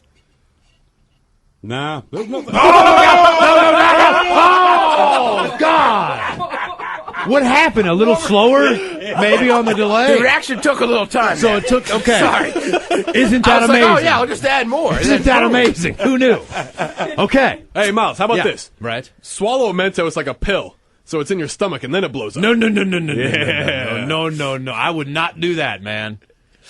Because then, what if you were choking on it? Are you going to give him CPR? On a You want your mouth on his lips? I'll kick him. Yeah, Oh, no, I'm not thanks, doing Ben. that. You'll All kick right, me? okay. Yeah, like a Heimlich maneuver, just to clear everything out of there. Now, will you place an Alka-Seltzer in your Don't mouth? be a wuss, Ted. An and Alka-Seltzer. slug down. I'd say a little Diet Coke. I'm saying Fresca on that. Fresca? I think Fresca and What do you Alka-Seltzer think? is just a recipe for disaster. Oh, come on. It'll be great. Look Because at it that. already fizzes, and if that fizzes, that's This a is double what I'm fizz. saying, dude. But there's more fizz in the Fresca. Okay, well. That's why it's fun. I'm saying we save the Diet Coke Fizz for the Pop equals Rock. fun. Come on. All right, well, Come then- Hey, on. toss the. It's Watch not my this, mouth. Ben. Toss the Alka-Seltzer. I bet I catch it in my mouth. You ready? Oh, so just close. missed it. What a bummer. All right, here we go. Shot, though. All right. The Alka-Seltzer goes in the mouth. Alka-Seltzer in. Now, Now, are you what do going to we go think? Is Fresca this- or are you going to go Diet Coke? You start with either one. It's ass, dude. It's nasty. Go ahead. No, wait, hold on. Watch this. I'm telling you. Anything? Yeah? How bad? Is it building? Is it getting worse? How and bad worse? is it? Ted is saying yes. So it just gets worse and worse. It does. Oh, good gravy. Damn, and that's something. But no headache. Don't do. Did you spit out the thingamabob? The seltzer. Get rid of that. Damn thing. I know. Look at that. Isn't that disgusting? And that's make you feel better. It'll cure a hangover. I'll be damned. Well, you know what that should. Oh, yeah. Get rid of that. Okay. So far, no death, but we have. He's got to swallow something. That's the whole point. If you I don't think you can swallow a Mentos. The myth was that if you eat Pop Rocks and you drink Coke, your stomach explodes. So you want to test to see if he really will die? Well, obviously he's not going to die if it's in his mouth. He just spits it out. Now, first of all, here, Pop Rocks are a delicious candy, and I want to try some because it's been a long time. So if we could here before we start this, have you had Pop Rocks in a while? Not in that. Well, would you like some delicious Pop Rocks? I say we try, man. This is like one step up from Fun Dip. Here, Steve, have some delicious Pop Rocks. Stick those in there, right there. With Miles and Thrill. Now, let's see what's happening in the real world. Here we go. A shoplifter, believe it or not, actually kinda thrown like in crack. jail after stuffing meat down his jeans. Meanwhile, firefighters helped 2 cows that are stuck in the mud. They were packed in like sardines. Stuntman breaks a world record of pulling a car while set on fire. Turns out to be a coroner in Canada. If you have to have 0 experience, you'll still get hired. And 2 employees of the Benihana, California, throw down. It is time for your headlines. Now, it's time to hit the headlines. Here's my cock. All right, our top story. We're going to BC, Canada, where there's a little nick in the armor of the justice system. A man committed under the Mental Health Act admitted to staff at the hospital that was keeping him that he had murdered 2 different people on the same day. He identified his victims and has since gone to trial and pled guilty to the charges. But there's some confusion regarding his victims, as both of their deaths had been ruled as accidents. One of which was a decently healthy man in his 60s, but the coroner chalked up his death to simply falling and hitting his head. Due to his body already being cremated, there's no chance of reassessing the body. The other victim, however, was ruled as an accident as well by the same coroner, but that was later overturned when they found the .22 caliber bullet in her skull. Oh, yes. And the first guy, he's sitting on his couch. He fell to his death. He fell to his death while sitting on his couch. Right. He also had a bullet in him. Right. Because the guy admitted to shooting him. Right. And they said it was an accidental fall. Yeah. That's insane. The daughter of Don't die in Canada. Daughter of that first victim is now working with officials and is a loud voice against the appointment of non-doctors as coroners instead of physicians as medical examiners. In a lot of places, they're appointed positions. Yeah. Like a magistrate judge. No kidding. Like a magistrate. Yeah. You can go in front of someone who has absolutely 0 judicial experience. I could be a judge. Mm-hmm. I could also be a coroner in a lot of counties and places on North America, based on the fact that it's an elected position. It's absolutely insane. It is. It's like you'd be an elected doctor. So he took one look at I'm an elected surgeon. He took one look at the hole in that man's head. With he must have fell onto the couch, right, and then died. Must have landed on a bullet. I mean, you're the coroner. Your job is to look at this stuff. The problem is you have a killer out on the streets. Right. You know, granted, also someone's dead. Right. But there's somebody out there killing people. We'll figure out that problem in a minute. There's Holy a killer cow. out there. Jeez, a whiz. In other news, down to Southern California, where dinner and a show comes with a special edition show. TMZ recently released a video taken from someone in a local Benihana where things got a little out of hand. It has still not been determined what started the bad blood, but there was a dispute between an employee and the manager that butted when the manager told the employee to just go home. Obviously not liking the answer, the employee defied the orders and went to his cooking station to go about the workday. This is not about to happen because he was told to go home. You don't get to just work when you're told to go home. Let's see here.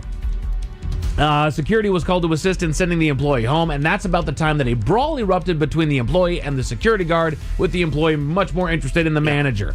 The two tussled in full view of customers before the employee was eventually hauled to the door, where he left of his own volition and has not been seen since. You see all kinds of videos of people, customers who are going after the people who work there, and customers going after customers. Very rare to see 2 employees throw down. That's why I think this thing was like, wow, look at this. My understanding, this is different. though, is that the one guy knocked out the other guy's tooth, and then the chef put it on the spatula and flung it into someone's mouth. I know. Here. Plugged it right in, right where it needed to go. Yeah, I'm with Miles. That's wild. Oh, yeah. Because you're right. You've seen people argue with employees. Sure. I've never seen two employees going at it. Also, Two patrons going at it. Yeah. Two employees have gone at it in the kitchen a gazillion times. It's a volatile but area. this is where they work in front of you. Right. Yeah, so they're that's the working difference. on the floor. Well, right? I think the employee brought that out there onto the floor. I think there was a That's private the conversation sense. That's where you with work. the manager. I don't know what happened. I don't know what this. Well, he's the got a station. disciplinary- He's got a station. Right. The disciplinary action is you need to go home for the day. You're done. Go home. No, I'm going to work. Oh, now it has to be escalated. Well done. So I'm not letting it go. Right. Just let it go. Over in the UK, a thief couldn't get away with his heist for too long thanks to the size of the load in his pants. He was caught on CCTV attempting to steal items from a local grocery store, including several packages of meat. It didn't take long for employees and authorities to figure out what he had done and track him down, as he was caught about an hour after they checked the footage. He recently went before the court and was charged. Yeah, he's going to jail Right. again. Yeah. This is the third time he's going to jail for shoplifting. They put people in jail for breaking the law there. Just to say, like, look, you have to do your time. Right. And he just did it again. What a concept. That's how I'm going to buy my doggone meat, is I'm just going to go to jail. Just keeps, yeah. Yeah. Good job there, buddy. But just in case those stories with a bad taste in your mouth, Thankfully, there's good news. over to Colorado where the people come together. Authorities received a call for a large animal rescue and arrived on the scene to find a cow that had gotten herself stuck hip deep in a mud pit. With multiple crews working together, they were able to hook a strap to Miss Big Moo, who was the cow that got stuck there? Miss Big Moo. Miss Big Moo. And hoist her out of the pit. She was taken to a vet for evaluation. They found no issue, and they released her right back into the herd. And she fell right back into the mud pit. I'm stuck hip deep in the mud. Help me. One more, because I need it. We go to Austria, where a record was broken. A man by the name of Joseph Todling has just broken the record for the fastest time pulling a car, hauling the vehicle a whopping 328 feet in just 56.43 seconds. That's a crazy video. Right. Less than a minute to go, a little over 300 feet. Now, this might not be the fastest time ever pulling a vehicle that distance, but Joseph brings a different twist, you see. He's a bit of a daredevil and a stunt performer, and he did the whole thing while completely engulfed in flames. They did a full body burn top to bottom. It's not like it was his arm. It wasn't just his back. Does he have a lot of competition in this? I don't know. Hey, he's number one. I hope not. Damn, man. His attempt was put up on multiple social media platforms, and like Miles said, it's worth a watch. That was a really cool video. You see his head completely engulfed in flames. I don't even know how you can look through the fire. Just keep walking. He did. That's basically what he did. He looked down at the ground like he followed like a strip or something. And the problem is don't quote me on this, but I'm fairly certain about it. He couldn't breathe while he did that. Oh, cool. You know, I think I've seen videos of stuntmen that get put on fire, and that's one thing that's like, you hold your breath, you writhe around, you do your thing, and then as soon as you're done, you'll see they kind of start dropping, because that's when they're done. When they're out of breath, they drop down, when and then they they knees, and they get extinguished. Now, this guy had to pull a doggone car for a little less than a minute. I wonder if someone's like, dude, did you remember the fire extinguisher? Like, crap. Damn. Sorry. Took 3 of them. Immediately, 3 guys were just bathing this guy in nasty ass fire extinguisher fluid. He's got a record, dude. He does. Yeah. Men's Room Sports, both the Mariners and the Seattle Storm came up big in their games last night, both winning in spectacular fashion. Game 2 for the Mariners against the Royals is currently underway over on Root Sports. Come on, boys, we're close. We're close. The Astros are starting to take it to the Rangers as well. Like, they are not letting up at all. This is truly the make or break. We can't wait any longer. Keep going. I don't know what you're talking about. If now's the time. I'm not even paying attention. Yeah, we're not even looking. Jackasses. As far as your weather, should be mainly clear with a low of about 55 tonight. Tomorrow, they're expecting partly cloudy and a high right around 71. And that is it for your headlines. With that, Mike Hawk is out. We're going to eat some really weird stuff tomorrow with the head chef and Ted's meeting. Yeah. Be kind, if you would. Yeah. Lovely Jolene's coming up next. Yes, indeed, it's all true, but in the meantime, well, we be all about this bitch. So until tomorrow, please do what you do best. And for Aletha's sake, stay beautiful. The Men's Room has been taped before a live studio audience. Wardrobe and makeup provided by Mantastic Limited. This has been a presentation of the Men's Room Radio Network. Oh, man! A Double Flush production.